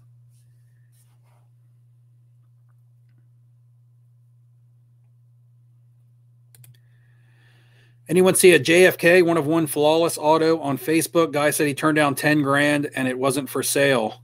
I didn't see it, but I would pay that much for it. Personally, I would PC that. If a guy walked up to me today and was like, I got this John F. Kennedy 1-of-1 flawless auto, I would be like, I'll give you 10 grand for that if it's for sale.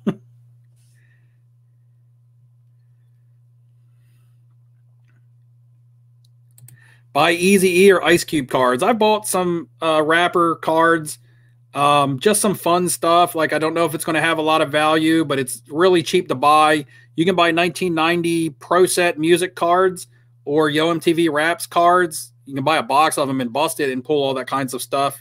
I actually bought some individual singles of like Run DMC and stuff. You know, the pioneers. You're looking for the pioneers of hip hop and things like that. I know you got older guys, Grandmaster Flash, Sugar Hill Gang, but that was a little disco rappy.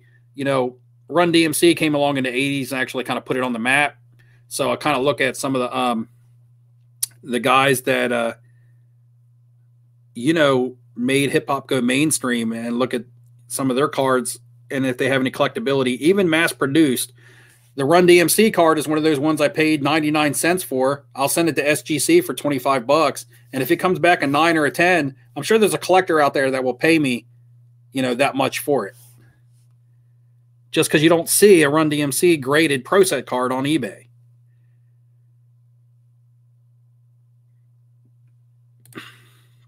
My thoughts on DK Metcalf, James Forrest asks. Well, he's really good. We know that. We saw big price increases in his cards. So now he has to duplicate that. You know, what can cause his cards to really gain some value? I remember raw prisms you could sell for 40 or $50. Just having camera issues tonight. And, you know, he was having a monster season. So if he has a monster season this year, it's expected. If he has a fallback in his stats, then it's going to cause his cards to sag. Unless you see a deep playoff push for Seattle. Don't know how happy Russell Westbrook is. I mean, not Russell Westbrook. Russell Wilson is there. But You know, I don't see a lot of room for Metcalf cards. Going into last season, I'll compare it to Michael Thomas. Michael Thomas prisms were seeing really high dollar sales on the market because he was coming off a record-breaking season. He had broke the season for receptions in a season, and his cards coming into the following season were crazy. You know, the fact is that it's hard to duplicate a record-breaking season. That's why it's called a record-breaking season. A record-breaking season doesn't come along all the time. So for him to fall short, you know, it was pretty much a given that he was going to fall short of his numbers from the season before, and it caused his cards to come back. His cards didn't come down because he was a bad player or because he was on a bad team or anything like that. His cards just came down because he wasn't on a record-setting pace again. You know, the hype was gone, and there was no way that he was going to duplicate that you know, numbers from the season before that. You know, when people put high dollar on Christian McCaffrey because he's coming off a season of 1,000 rushing and 1,000 receiving, you know, is he going to do that again? It's like, you know, if he doesn't put up 1,000 and 1,000 again and his team doesn't do anything, where's the value on Christian McCaffrey other than backwards? It's hard to duplicate a career season. That's exactly why it's called a career season or even a record-breaking season. And I touched on CMC. You know, with his injuries from last year, okay, the question on Christian McCaffrey had always been, can he touch the ball 20 to 25 times a game? And until last year, the answer was yes. But then last year, he got riddled with injuries. He had an ankle, he had a shoulder or a neck. He had multiple things. And to me, being on a team that's searching for its identity, not very good. They want to draft a quarterback after signing Teddy Bridgewater. Not a whole lot of defense there. And you know what you're going to get from a stat line with him. And if he falls short of those stats, then his cards are going to fall short, like I just mentioned. And I could see them scaling back his workload just due to the fact that his injuries from last year. And if Carolina has nothing to play for and he gets banged up, they'll just pull him and they'll sit him like they did last year. If Carolina was contending last year, Christian McCaffrey would have played through some of those injuries. However, there was no need in risking his health due to the fact that the team was bad. Great player, but when it comes to investing in cards, there's multiple factors that I think about before I decide I want to put my money into somebody. I sold my Christian McCaffreys prior to week 1 last year, and I didn't have any prisms, but I had optic hollows, and I did well on them, and I was glad I was able to sell them when I did. Scott says, do I think buying Hall of Famers is still a good option for buying and selling, or is it the modern best for that? I like collecting Hall of Fame for PC. It all depends on your end game. I buy both because the Hall of Famers are the foundation of, you know, my collection, the foundation of my investments. And then I buy modern, you know, based on liquidity and based on the reactive market. You know, you can flip them out a lot quicker at a higher percentage gain. Whereas let's say a vintage card might 2x for you over a long period of time, but it has a really safe floor, as opposed to a modern card could 5x for you in a week or two, but the floor on it could bottom out on you at any time. So it's a higher risk, but you got to play both sides of the coin to keep inventory going in and out. Because if you're in all vintage, you're going to have, like I said earlier, you're going to have all your funds tied up into one thing, and then you're just going to be sitting and waiting and bored.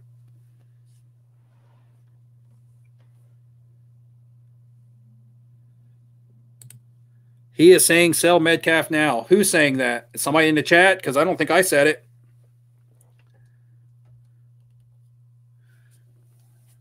I know I didn't say sell Metcalf now. I don't even know what he's selling at.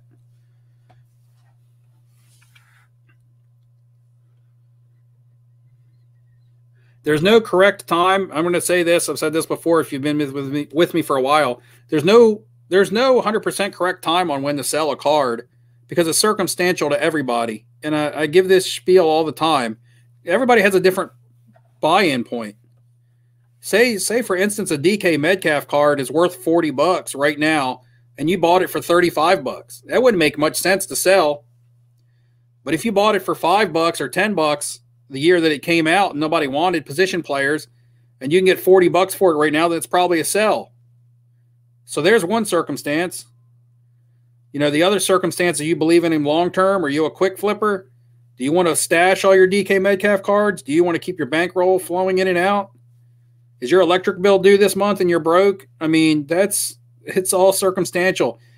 Are you happy with a 2X or are you happy with a 5X? What do you want when you buy a card? What's your goal? What's your end game? When you buy a card, when I spend $50 on said card, I go into it with, when this hits 100, I sell. When it hits 200, I sell. That's what I say to myself. Okay, I'm buying this card. When it 2Xs, I'm selling it. But this one, on the other hand, I want a 5X on this. I have a plan for a card before I buy it. I don't just buy it and then say, oh, I hope it goes up, I'm going to sell it. Because then you get in the habit of selling too early, or you get in the habit of never selling at all. You look back and you say, man, I sold too early. I could have made more money. And then you don't sell anything because you get scared to sell. You also want to look at your eBay listings, and you want to place your eBay listings according to the amount of listings on eBay of such card. You know, if everybody and their brother is selling the same card that you want to list, wait for those listings to end. Don't put it up there with all that seller competition.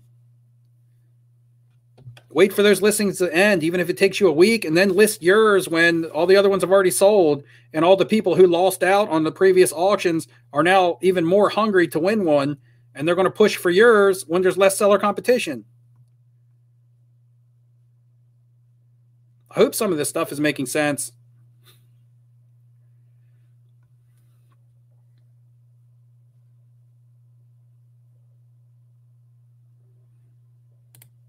Have I decided on any new NBA playoff card investments since the last I spoke about it? I have a card that I showed earlier. I'm picking up a couple Michael Porter Jr. cards. Finally, I never was really in heavy on Michael Porter Jr. I had two Prism base. I had a base and a green, but I sold them during last year's bubble and did pretty good on them. I 3X'd on them. And then I just didn't buy any more Michael Porter Jr.'s other than 5 Select Concourse Raw. And I sent, I think, 3 or 4 of those to Star Stock, and I still have one in this box right here. And then I just didn't have any other Michael Porter Jr. cards. But now his cards have come down to the point to where I think it's safe to buy a few, especially if you're going variations. So I've bought 2. The other one's coming in the mail. I got this I showed earlier. This is a premier level tricolor prism. And I bought a Concourse PSA 10 silver prism select of Michael Porter Jr. So that's 2 cards of Michael Porter Jr. that I have decided to go ahead and buy. And he's a player that I haven't really been super high on throughout the season because of his price point. You know, I don't think he was playing to warrant his prices. Now that his prices have come down to what I believe is a fair price for Michael Porter Jr., now I started buying. It's not that his play has gotten better as well. So that's double good that the prices have come down and his performance level has gone up. So that's great if you want to buy. But at the time when his prices were high and his performance was kind of low, I couldn't go in at his price point for his performance level. Now I think he's fairly priced. Now, how long do I think he'll stay fairly priced? I don't know. So if you're interested, if Michael Porter Jr. is one of your guys, you know, don't just make him one of your guys because I have a card of him. But if he's one of your guys, I think he's a good buy right now. You know, if he's one of your guys, I think he's fairly priced. I'm not going to say underpriced because I don't think anything is underpriced, but I don't think he's overpriced. I think it's fair.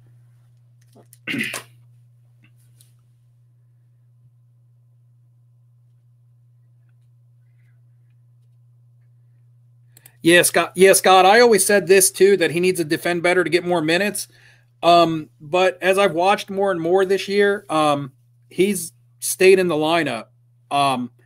That could be because that team is just better offensively. So, you know, as a whole, so maybe they're not in as many close games, because last year that was the big downfall of Michael Porter Jr. in the bubble.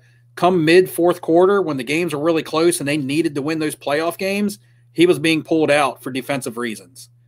But right now, because they're such a good offensive team and they're efficient, they don't get in many close games, it doesn't seem like, so he gets to play the more minutes. And his defense will just, naturally get better. Doesn't mean he'll ever be, an all-defensive NBA team member or anything like that. But anything is positive. Anything in the better is positive for Michael Porter Jr. from a defensive standpoint. Triggerfinger says sell Kamara. Running backs don't last anymore in today's NFL. I'm gonna hardcore disagree on Kamara. Not on the fact that running backs don't last. I'm going to hardcore disagree on Kamara because I believe that Kamara is a buying opportunity right now, and then you sell him before the season starts. I think his Prism 2017, first of all, it's from the 2017 set, which is always going to be hot because of Patrick Mahomes. So, and he's in a good market. And, Saints fans, who are they going to have to buy now that Drew Brees is gone? Who are they going to want to put their money into? They're going to want to buy Kamara. So with Kamara, his Prism Raws last year hit like $50, $50, $60 in the playoffs. I sold one Raw in the playoffs for $60. And then, but in the preseason, you could buy them really cheap. You could buy them for like $15, like in the offseason, I mean. They were like $15. That card's now like a $25 to $30 Raw card. So it has come back down, but it reestablished a higher floor, which is what you always want to see. When a card comes down and stabilizes at a higher floor than its original floor, then that means the second spike will be higher than the first spike. So I look at those right now as being $25 to $30 raw card purchases. Don't waste your money or your time sending them to PSA. Just hang on to them.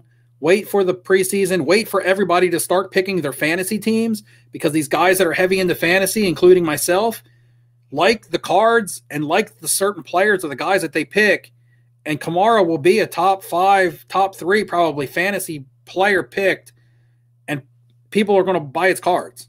That'll happen. And then you can just resell them raw for probably like anywhere between $50 and $60 again, maybe even higher, because I've seen them spike at that before in the past. So you already know the potential of that card, and you've already seen that the floor has established itself higher than the original floor. So if you can get in on them for the $25 price point, and you're happy at doubling your money at $50 before the NFL even kicks off, talking like August, end of August when everybody's drafting their fantasy teams, then you can sell them. But I'm not saying buy them raw and get them graded and things like that.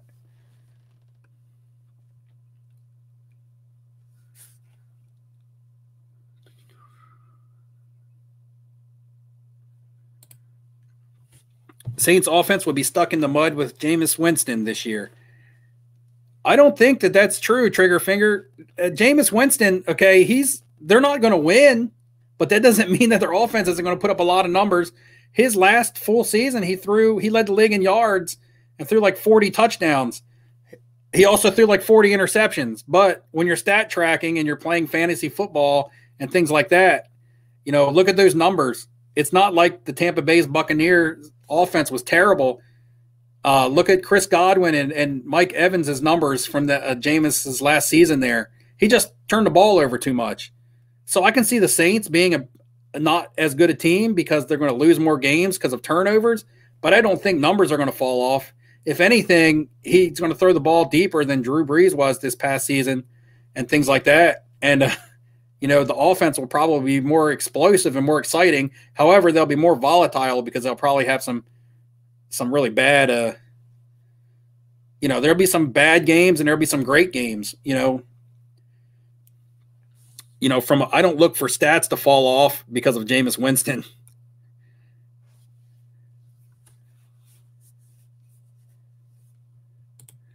KDJ, yes, I did pick up a comic book lately. It's not here yet. It's in the mail. I didn't buy it on eBay, and it was a comic book that I was really looking for on eBay.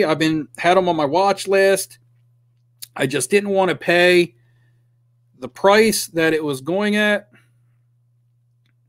On eBay, it was going between 550 to 600 bucks, and it was a 9.6 of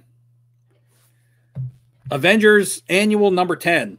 So Avengers Annual number 10 is an Avengers comic book. However, it is the first appearance of Rogue from the X-Men. And I think that the X-Men are going to cross into the Marvel Universe this year, and they're going to cross them with the Avengers. And I believe that Rogue is going to be a primary character. And I think that that comic book is going to be key. First appearance of Rogue from the X-Men. I think it's going to be big. I bought that in a 9.6 off of a YouTube comic auction the other night. And I've been watching these sell. The last one just went for $550, and I just didn't want to bid. And a guy come up on and put one up for sale. Buy it now on a YouTube comic auction. Buy it now, shipped for $325. And for me, that was an instant buy because I had been tracking them on eBay, and I was like, I could flip this immediately for $325 shipped. These are selling for $550 to $600 every single day, and the census report on the 9.6 on that book isn't very good. It's very high. You know, it's got a low pop. So I like the potential of the book. I like the price that I got on it. It's a cool book. It's a key. And I picked that up. I think I just got a really good, really good value on it.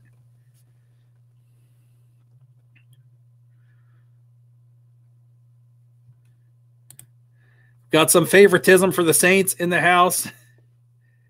Yeah, Scott, that's what I'm saying. He's a fantasy stud, not much else.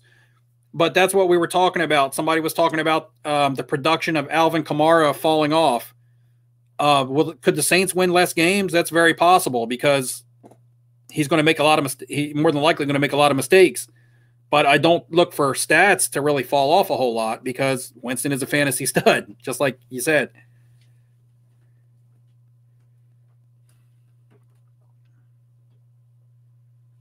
He says, Rob DeMar says, understand something. These 2 to 3 year stars will become superstars over time. They have raw talent, fundamentals, and a lot of years of skilled players prior to becoming pros. Is this part of a conversation that I missed, or are we talking NFL or NBA or all sports in general? This is kind of what I touched on earlier, talking about certain basketball players that I like, about how you can't ignore all of the young players. If not, you're going to miss opportunity because some young players are going to become superstars. That's just the way it is, or superstars would cease to exist.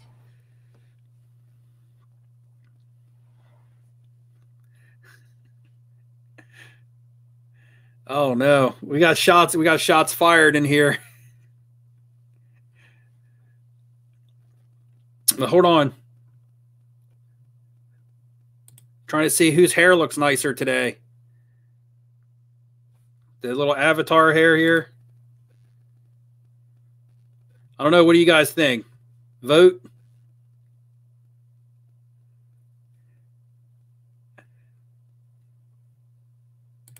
Is Saquon Barkley a buy now? Low bargain? I don't know his price point, so I'm not sure. And are you talking about graded or raw? I mean, you could gamble on a couple cards, but I wouldn't go heavy on Saquon Barkley. That's a bad injury. He is a freak of nature when it comes to talent. Are the Giants going to be that much better? They're in a terrible division, but Dallas should be better. And that's a bad injury. Like, I wouldn't be surprised if, his touches were split this year, especially right out of the gate. And the time that you want to capitalize on a football player is before the season starts, based on hype and stuff. You don't want to wait for the seasons to start and wait for an injury or bad performance to let you down. You want to sell into the hype, and there's going to be a lot of question marks around Barkley that are probably going to hurt his hype. There's going to be a lot of scared buyers out there. That's why you're asking me this question, more than likely, because you see the price, but you're scared to or nervous. It makes you nervous to pull the trigger just because of everything that I just mentioned. So that's going to be a gamble on Saquon Barkley. I'm personally not going to buy, but that's just me.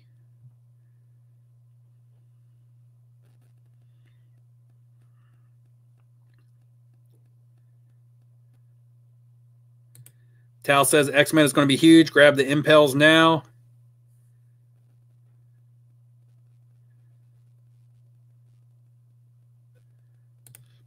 Dave G says the Giants have gotten much better because they got Kenny Galladay.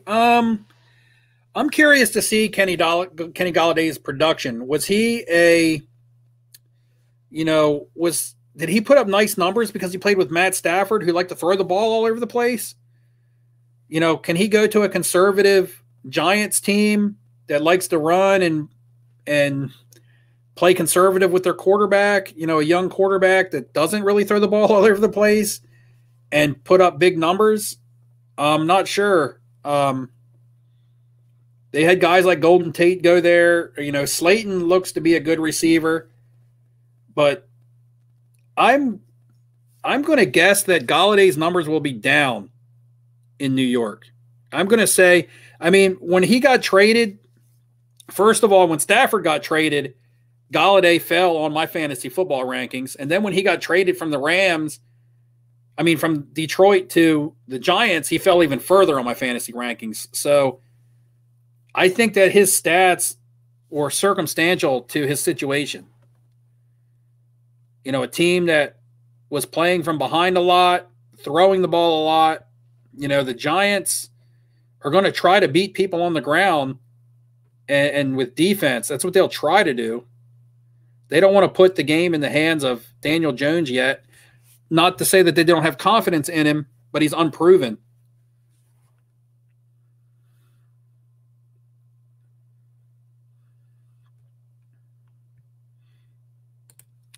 Pete Alonso, you bought 15 of his Topps flagship for $30. I'm going to guess that's in a PSA 10. Should you sell 5 at $55 each? If that's going to probably recoup close to your investment, that's always a safe thing to do. I gave away one of those on my last week's live stream. Actually, I just gave one of those away at PSA 10 Topps flagship of Petey.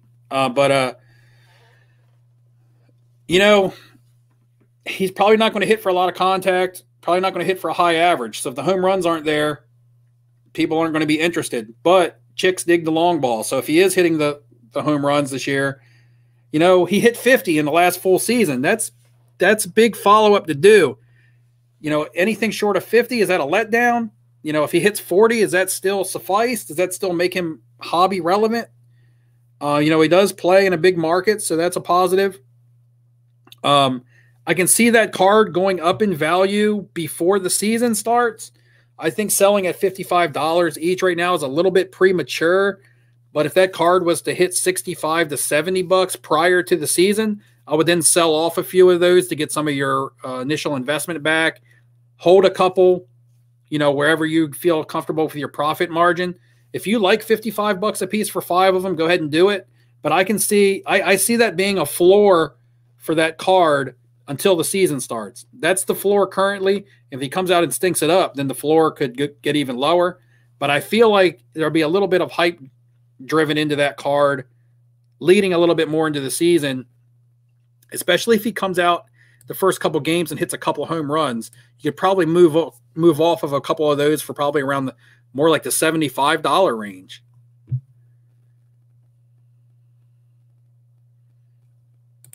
Rob said Zion is a stud. Yep, Zion is exactly that.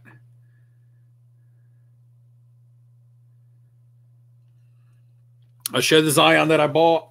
If you weren't here earlier, I've already shown it twice. I don't want to feel like I'm showing it off, but it's select Team All Red Wave, PSA 10. I'll probably PC this one. This one I'll probably put away with my LeBrons and my Jordan and my Bird Magic. And my Kobe, just to throw in there. Throw it right next to the Shaqs. And then I'll sell some of my other base Zion stuff.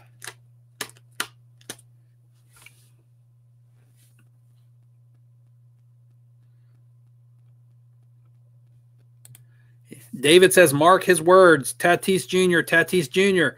Where were these words last year? Where were these words last year? His prices are already too high to buy.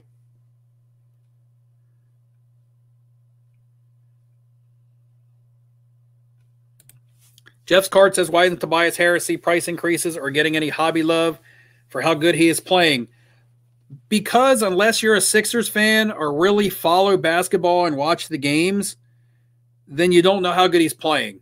He doesn't get talked about at all. The people who get talked about on the Sixers are Joel Embiid, Ben Simmons. Did they just have a trade for somebody? I think they passed on the trade market. But even what's his name, Maxey, the rookie, gets talked about more than Tobias Harris does. So he's playing really good. Unfortunately, he's just buried on the team as far as popularity goes. He doesn't get talked about. So, you know, your stat line can be really, really good, but if nobody knows who you are, then nobody cares. So the harsh reality of being popular in the sport sometimes outweighs production. Popularity can outweigh production at times. This is a time at which that takes effect.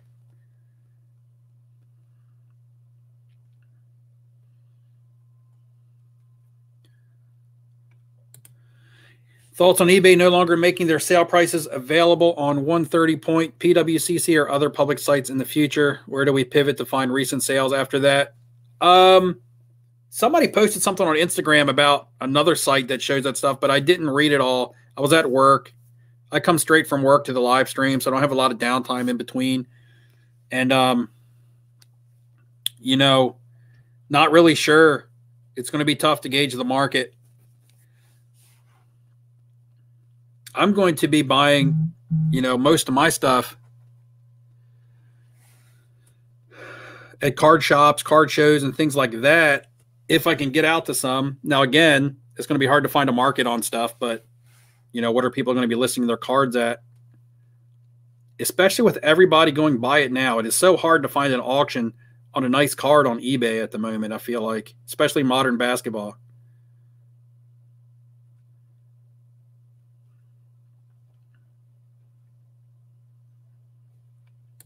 Alberto says 92 Topps rookie cards are 1/6 the price of Kobe. Seems undervalued.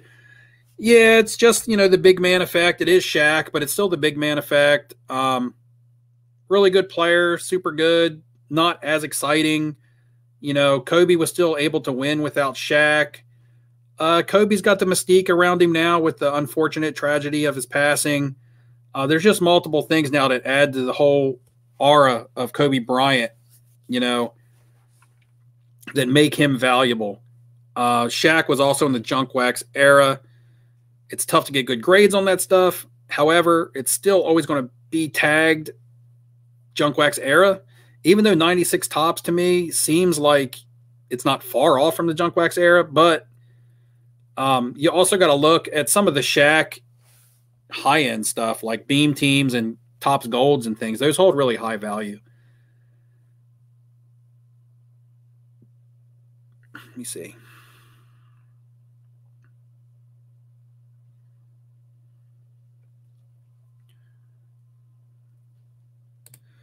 Yeah, Adam says red waves are the best color parallels by far. Yeah, that's why I bought. I've been going heavy on the select, either red prisms that are numbered or the red wave. And one of the main reasons is because the guys that I'm targeting all look good on red cards. They usually match their uniforms and things like that. I try to buy cards that are aesthetically appealing that match like the uniform. Like I bought this Zion Mosaic I showed last week, Mosaic red prism. I just thought the red prism with his red shoelaces and stuff looked good on that card. I bought an orange reactive of Ja Morant because the orange looks good with his shoelaces and with Vancouver written in orange on that. So I try to find the parallels that are aesthetically appealing with the color of the uniform. For all you Marvel cards guys out there, everybody's really busy and heavy going in on this 1990 Impel Marvel stuff, which is great. I like that stuff too. But don't sleep on these 1975 Marvel stickers. Okay, Doctor Strange, Black Widow. These are in PSA 9s. Pop reports are like super non-existent. The only time you ever see this stuff tends to be when somebody does like a set break. And then they list them all on eBay. And you see like every single one of them listed at the same time. But it'll be like a set break. And then you can find stuff like this. I prefer this stuff over the 1990 Impel stuff. Just because of the rarity, the print runs, and you just don't find them in good grades. They're stickers. They were intended to be peeled off. They probably weren't taken very good care of. And they got the old school vintage look to them. This is Dr. Black Widow, Doctor Strange. I like this stuff as opposed to the 90 Impel stuff. Now, there's nothing wrong with the 90 Impel stuff. It's just a little bit more massively produced, and we don't know how much PSA of that is going to hit the market. But these are some little outside-the-box stuff that I've been picking up on the Marvels just because I think that there's more value, and eventually there'll be more collectability in this stuff.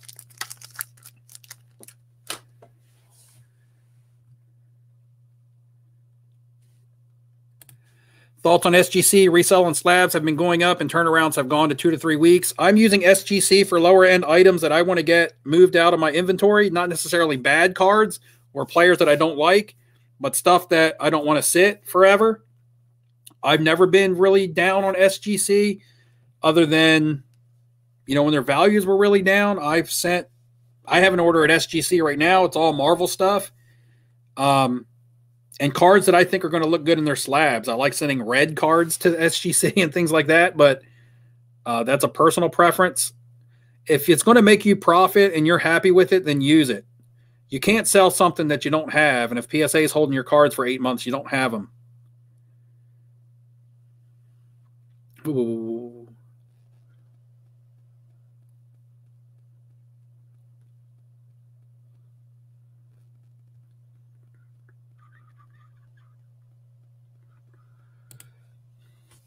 All right, so D-Rich Play says he thinks you're wrong. I guess you're referring to me because I said something about Tatis earlier. Tatis cards will surge throughout this year. Padres look poised to make a run late summer. Look out. I mean, how much better can Tatis play this year than he played last year? He almost has to win a World Series for his cards to go up. His cards surged big time. I remember when Topps Heritage PSA 10s were $30. You can't find that now. So you've seen a surge. We see this with every market where league going into the season, the young players surge. We saw it in basketball. Zion, Ja, you know, the guys that were going to, the guys that everybody said, look out this year about. They surged and then they pulled back. And they haven't resurged. And it's not that the Zion is playing bad or that Ja's playing bad. In fact, Zion made the All-Star team, is playing great. He's playing superstar level right now, and his cards aren't going up that much. It's because there's already too much money baked into these cards, and then they pull back, and then there has to be another catalyst to cause them to surge again. You know, is Tatis going to hit 50 home runs? I mean, if he does, then his cards will surge. But I'm not putting – I wouldn't put my money on the fact that Tatis is going to hit 50 homers. Could the Padres make a deep run? They could. I like them. I like the Padres. I'm a huge Manny Machado fan, so I'm pulling for him to do good. Tony Gwynn was one of my favorite players growing up. I love Ken Caminiti, and probably hardly nobody remembers Ken Caminiti. So this isn't me hating on the Padres or anything. This is just me speaking realistically about how trends in the hobby works as opposed to a player's talent and potential. Tatis has all the potential in the world and could bat 300 and hit 40 home runs. But that's expected. His card's worth as much money as it's worth right now for a reason, because this stuff is expected. And when it doesn't happen, if it doesn't happen, they're going to draw back. And if it does happen, it's expected.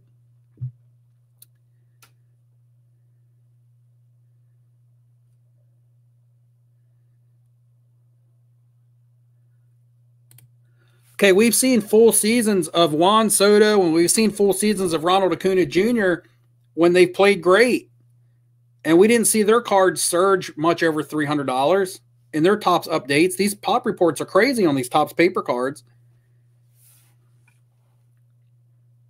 And then everybody said the same thing about Acuna coming into last year's season, and then Acuna had a down year and all of his stuff had a drawback on it. To speak in definites and say that this team is going to do this and this player's cards are going to surge, to speak in definites sets you up for failure. You have to be a pessimistic buyer.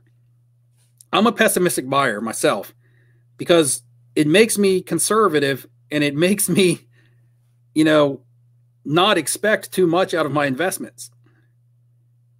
And it helps me invest safe. to put out that much money for a Tatis card based on half a season of baseball in hopes that he can stay healthy, because remember, before that, the season before that, he was hurt.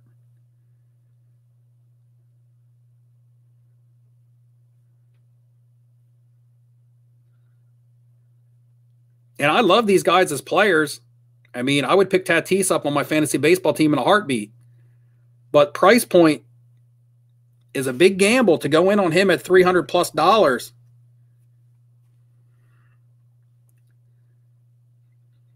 Let's see, does having an RPA numbered to 10 affect your holding or selling compared to a like, is that a silver? Does having an RPA numbered out of 10, like, do you have an RPA numbered out of 10 of somebody?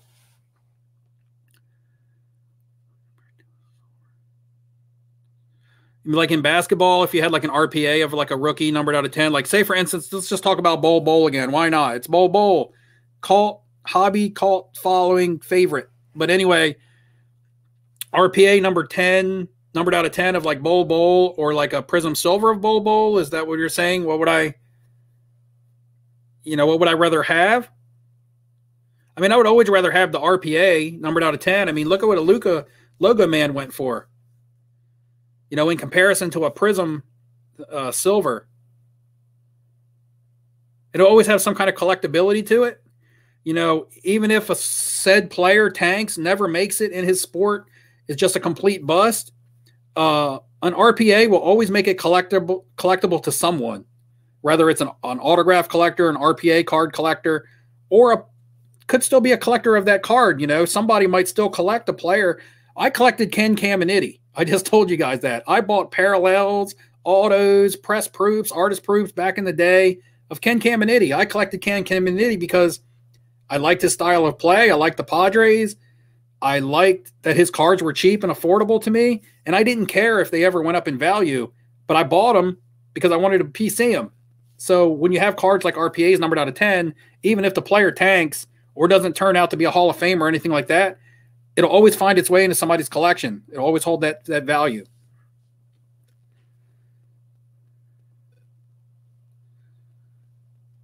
Opinion on base mosaic in basketball. Basically, my opinion on base mosaic is my opinion on base across the board. I don't really care for base in basketball right now. Print runs are so high.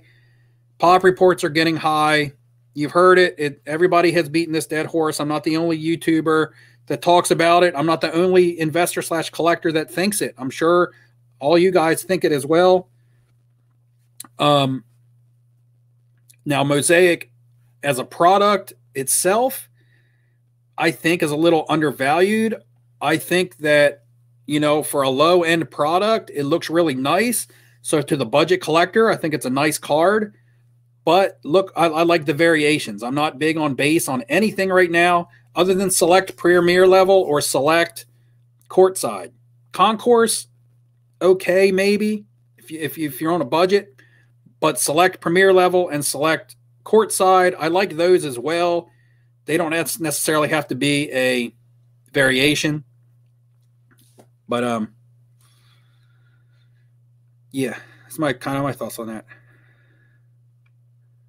I got Yamwax. Let's see what Yamwax got to say. At E-Man, a true RPA, is it a major brand? Also considered numbered at 99, maybe valued over numbered out of 10. RPA collectors can be particular. Yeah, that could go the same for like if you're collecting like Prism and somebody's looking for the rainbow. One of the rainbow, like the rainbow green, might be numbered out of 10, and the rainbow red might be numbered out of 50. But somebody might need that red to complete their rainbow or something. So at set time, at some giving time, depending on when that hits the market and the right set of eyes seeing it, could cause something numbered out of 50 to sell for something more numbered out of 10, because it's the collectability and how much of it you see on eBay, and you got to buy it when you see it because you just don't see it, type stuff like that.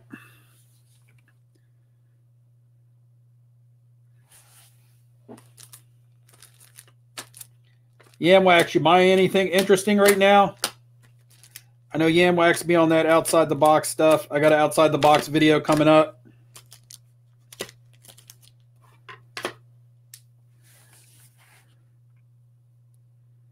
So I mentioned this in my last Outside the Box video, but I got these cards sitting here, so I'll talk about it again.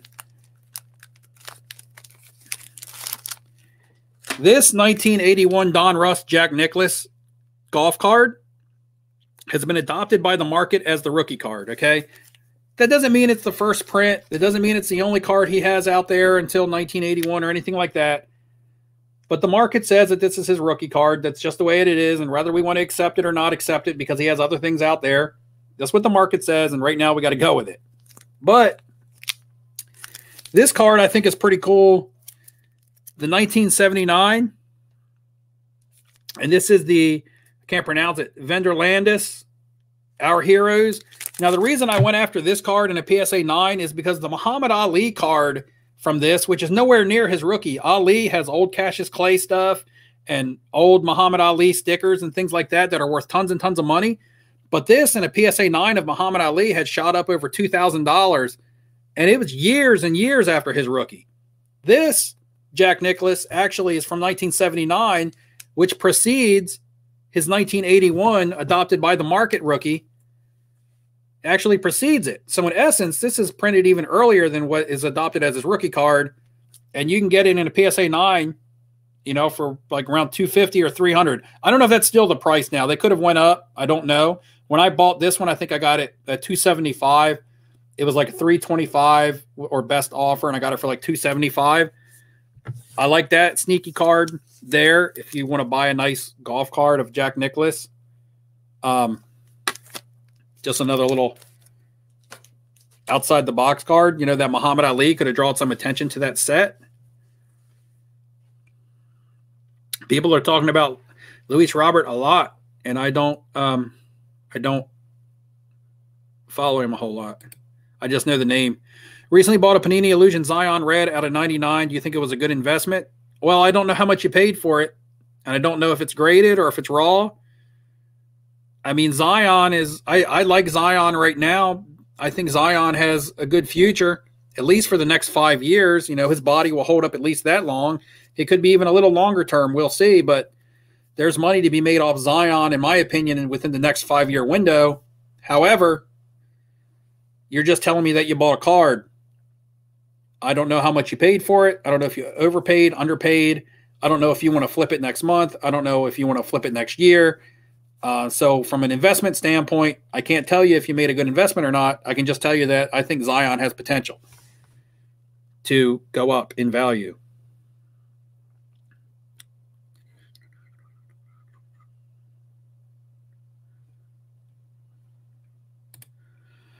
All right, he says Illusions is garbage. Here's the thing that you can't do is you can't be closed-minded to low-end cards. When I started flipping basketball cards, I got a good bankroll off of Ryan Tannehill cards and bought some LeBrons and some Patrick Mahomes, but I held those for a while and waited for them to go up. When I got into just flipping basketball cards, I was buying low-end. I was buying Panini Brilliance 2012s of Kawhi Leonard and Anthony Davis. You know, they were established, but I couldn't afford Prisms. And I was buying hoops of Giannis 2013 because they were cheap and I couldn't afford Select or Prisms. Eventually, those cards went up in value. I was able to resell them and then buy some Prisms. I have a PSA 10 Davis and a Kawhi Leonard now in a Prism, but I started with Brilliances and hoops. So don't underestimate. There's always a market for lower end cards. You know, it's your prerogative to think that it's garbage because it may not be your cup of tea, but there is someone out there that will buy it because that's what their budget allows them to buy. Or a kid might want a Zion rookie for Christmas and their parents aren't going to buy them $100 Zion raw cards, you know? So there's always going to be a market for lower end cards, especially now with everything being so expensive. You can turn those cards, you know, into profits and eventually buy higher end cards.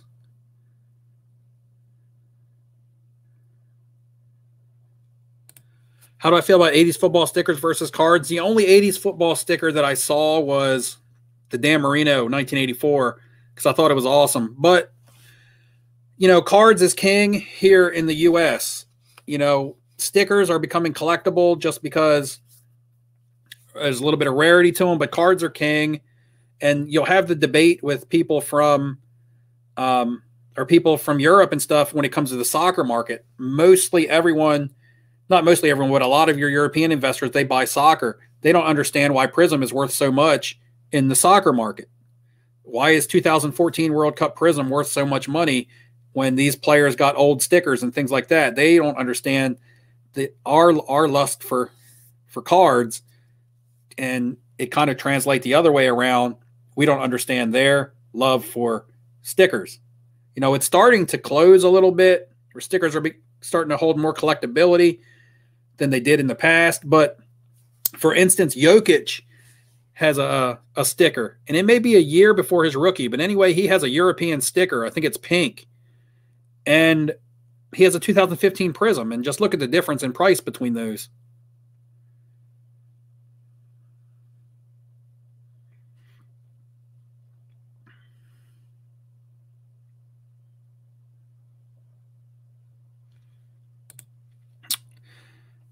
So you should buy that Gremlins card and put it in a video.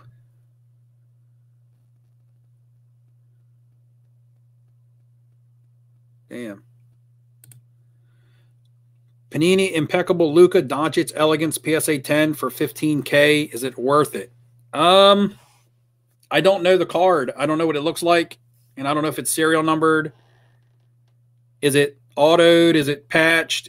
Is it just an impeccable card that's serial numbered? I'm not really sure. When you start talking about cards like that with rare print runs and really low comps, it's hard to say, was it worth it? Was it not worth it? Because it's hard to get a market on a card. You see big deals going down, like at the Dallas Card Show with Sasha T, where they were trying to get market values on like Kobe patches and stuff that just didn't have comps on them.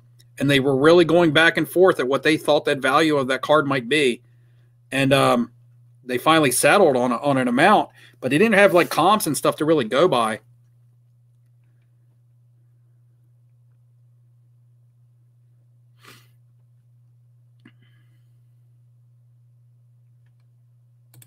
Yes, Wiz Collectibles. This is a very good piece of advice, and I used to talk about this when you talk about percentage turns. Now, if you buy a $1,000 card and you sell it for $1,500, you've made $500, and that's great. That's like a 50% return. But if you buy a $25 card and then you sell it for $100, that's like a 300x. So your percentages are way higher on these lower flips. When I was doing baseball last year, and I didn't do any baseball this year much at all, but I was buying Archives rookies. I wasn't buying Topps Flagship or any Chrome stuff. I was buying Topps Heritage of Fernando Tatis at $30 a clip in a PSA 10, and I was buying Topps Archives 2018 of Juan Soto and Ronald Acuna for like, $40. They were like super cheap in a PSA 10. I actually just sold one of those Sotos at auction today. Let me see what it ended at.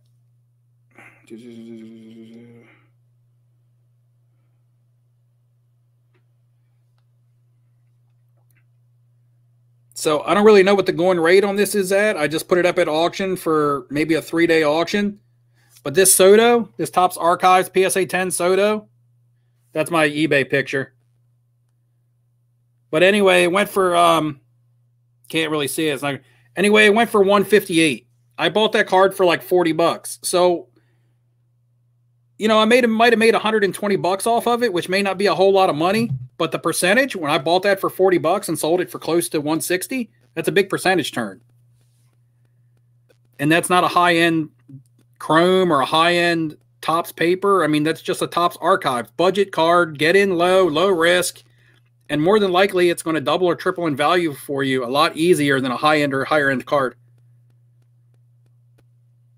And then you can take those profits and you can flip up into something bigger.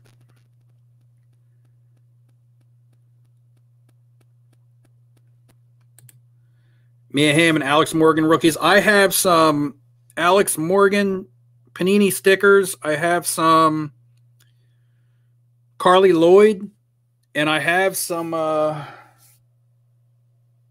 super young girl. That's not her name. I can't remember her name. Right here. Mallory Pugh. Mallory something. Mallory Pugh. Sorry if I'm saying that wrong, but yeah, Yamwax. I got some Mallory Pugh. I got some Carly Lloyd. And I got some Alex Morgan World Cup stickers and stuff like that.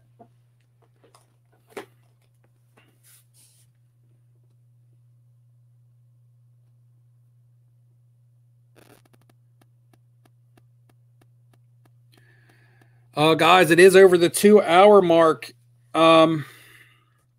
So I'm going to have to shortly call it quits. Man, after I end this live stream, and it's going on midnight where I live, I've got to break down all my computer stuff, take it all apart. I got a new computer desk coming in here. I got to put it all together and put it all back together because I'm leaving early in the morning to go out of town for like 2 days. So I can't wait to do it till tomorrow. I got to do it before I go to bed tonight. Terrible. But yeah, guys, I'm going to see. Let me find something to give away for everybody who hung out. Make it fun. See what I got here. See if I reached. I can't tell how many likes I have just on the screen. Oh, I reached 91 likes and I got 3 dislikes. Man, wonder who disliked me, man. I didn't talk bad about anybody. It hurts my feelings. Well, I was looking for 100 likes to give something away. Somebody must not have agreed with me about one thing, and so they disliked.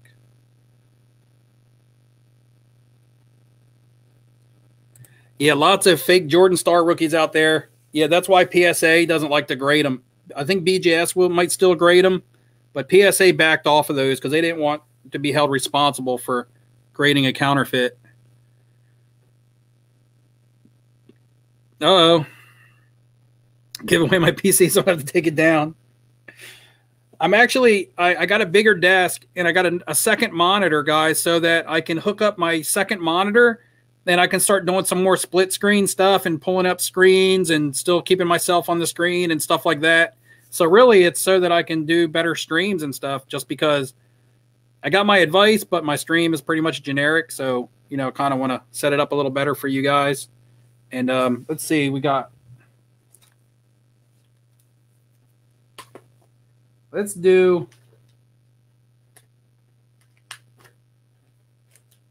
okay, pick a sport. Either pick baseball, football, soccer, basketball.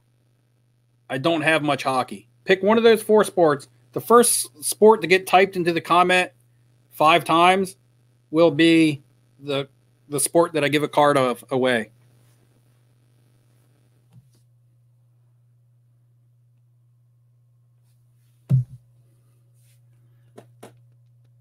Baseball. So we go, shit. Guys come in real fast. All right, soccer, basketball, soccer, basketball, baseball, football, football, basketball, basketball, basketball. Well, it looks like it's basketball, guys. Oh, man, we got some wrestling coming in down here. It looks like basketball. Let me see what I got here. All this stuff is in card savers, which means it's all PSA grade worthy. So no junk here.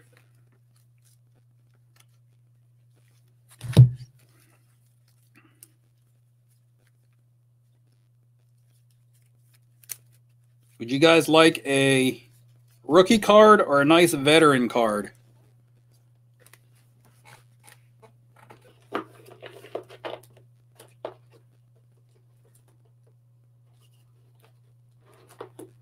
The 91 Merlin Undertaker card, that card is, oh, shit. Okay, everybody says rookie. We're talking about, yeah, but I feel like there's a lot different. Michael Merlin is talking about the Merlin Undertaker. But anyway, but I feel like there's a bunch of different variations of that of that card. I feel like there's a lot of different variations of here we go. I'll give this away because I saw this guy's name in the comments multiple times tonight. So we're gonna give this away. And I'll throw in another card just for the heck of it. Because I got these here and they're never all gonna get the PSA. Anyway, I just need to come up with a question now.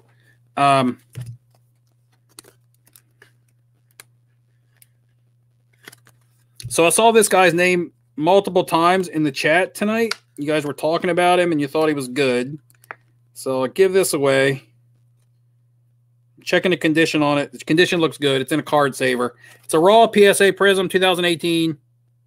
Colin Sexton. You guys were talking about him, so you must like him. And because I got some extras of this, I'll throw in a Cam Reddish. And I'll keep them in the card savers, so they're ready to go for you. Cleaned and everything.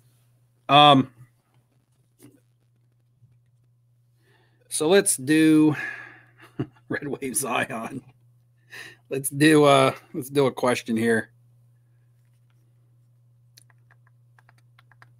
Should I do a question or should I just do a random? Should I do a trivia question or should I just do a random?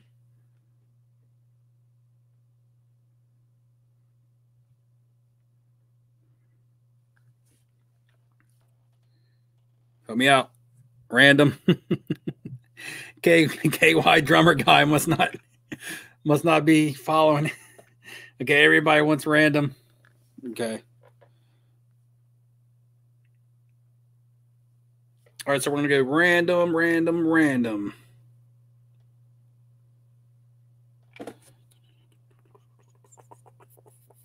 All right, I need everybody who's interested in winning, and I'm going to give you like until midnight. It's 11:57 here. Go back to last week's live stream and drop a comment in there. And I'm going to draw the comment out of that live stream. So just go back to it. Hurry up and put a comment in there.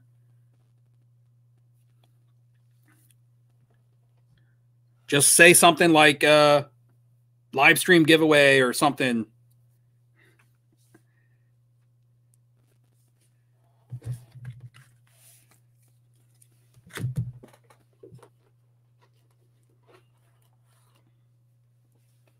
Ken Caminiti trivia. Did Ken Caminiti win a MVP? I think Ken Caminiti won an MVP award. I may be wrong.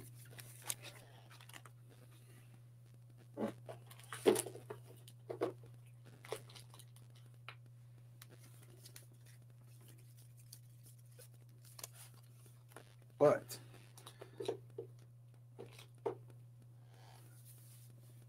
Colin Weston. Who's Colin Weston? It says Colin Weston.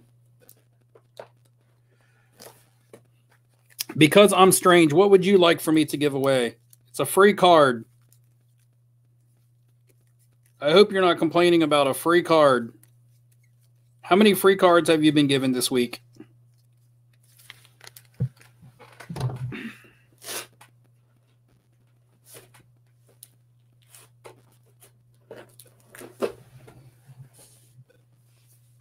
Yeah, I know. He means Sexton. All right, guys, we still got a minute to get in there.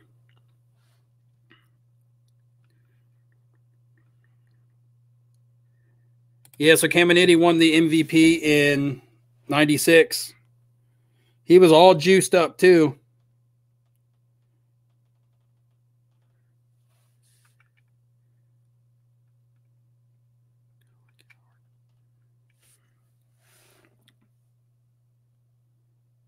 Colin. We're talking about Colin.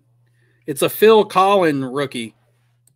It's a Phil Collin rookie. Not to be confused with Phil Collins. Phil Collins is a solo artist and the singer of Genesis. Phil Collin, however, was the guitar player for Def Leppard. How about that?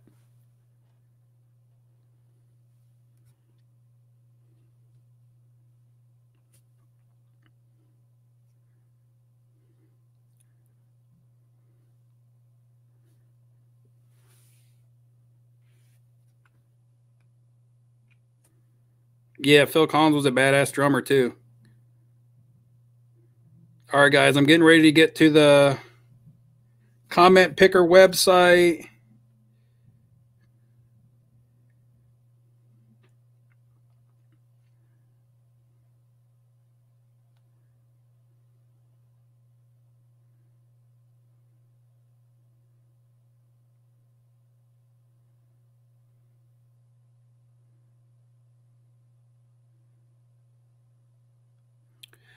It's always time consuming.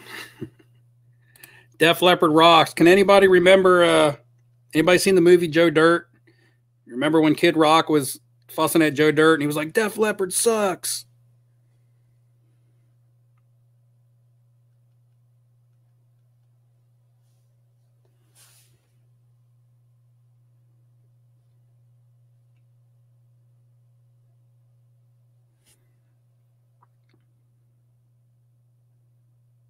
All right. I'm going to get this. All right, guys, I'm getting ready to copy this link, so I hope your comments are in.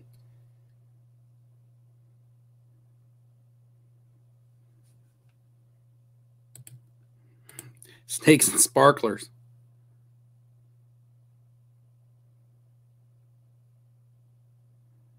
I like snakes and sparklers.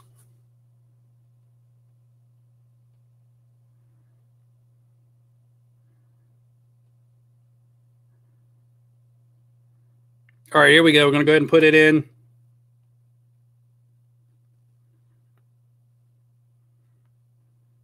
Going to get the comments. See how many comments we got. 49. You got a 1 in 49 chance of winning. And then somebody who commented on that last week may not be here tonight. So here we go for the free cards. Now remember, if I draw your name, just look up my Facebook or my Instagram, which is normally posted in the bottom of my videos, and just add me and contact me. I just need your address. I'll send it to you. No questions asked. All right, here we go. Good luck, everybody. Start. It says coming in with rubber side down 202. The rubber side down 202. Are you in the chat? Rubber side down. If you're here, claim. You got like 15 seconds before I hit draw another. Let me know if you're here. Let's go. He's not here. Mr. Jordan said he's not here. Rubber side down, are you here? Not here.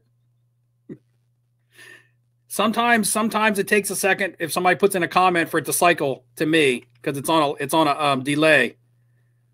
So I may not instantly see it.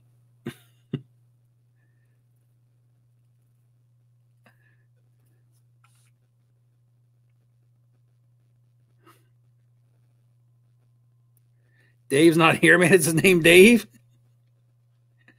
He's gone. Hold on. Hey, guys. Aaron's giving away a PSA 9 86 Jordan on his channel, guys. You should go over there and check him out.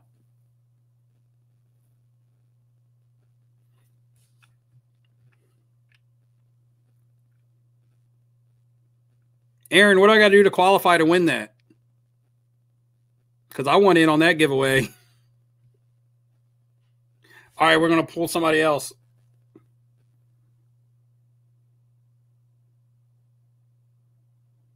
I'm waiting to figure out what I got to do to qualify for this Jordan now. I'm excited. Here we go. It's picking another winner. Scott Fiskus. Scott Fiskus. I know Scott's got to still be here. He's been here all the way, all the time.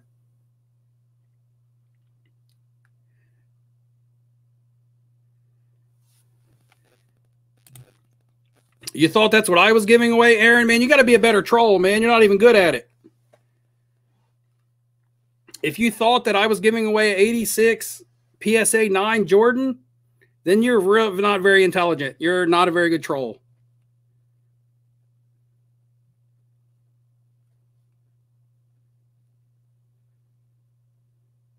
There's Scott said here, thank you.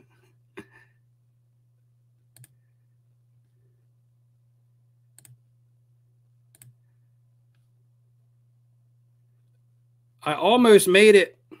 Whoops.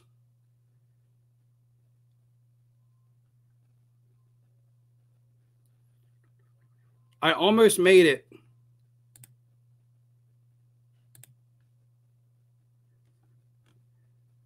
The entire night without blocking anyone. Almost. But thanks. What was your name again? Oh, I already forgot. But thanks. I got to block somebody tonight. All right, guys. Thanks for coming. And Scott, send me your information. I added a third card, by the way, while we were going through all that time to make it worth your wait. So the Sexton, the Reddish, and I'm going to throw in this Optic Shock, the Aaron Fox. Pretty cool looking. All right. So just send me your info, and I will get that mailed out to you as soon as I can. Guys, thanks for joining me for the live stream. Should be back next Monday. Hopefully I won't have to bench anybody. Hopefully everybody can be good in the chat. I hate benching people. I like to even play with the trolls sometimes, but when I'm trying to give away something for free, it gets annoying. All right. Thanks a lot, guys. Be back next week. Look for a video sometimes this week, maybe Thursday. And until next time, guys, good luck in your investing. Thanks for hanging out. Be safe. Have fun. Talk to you later.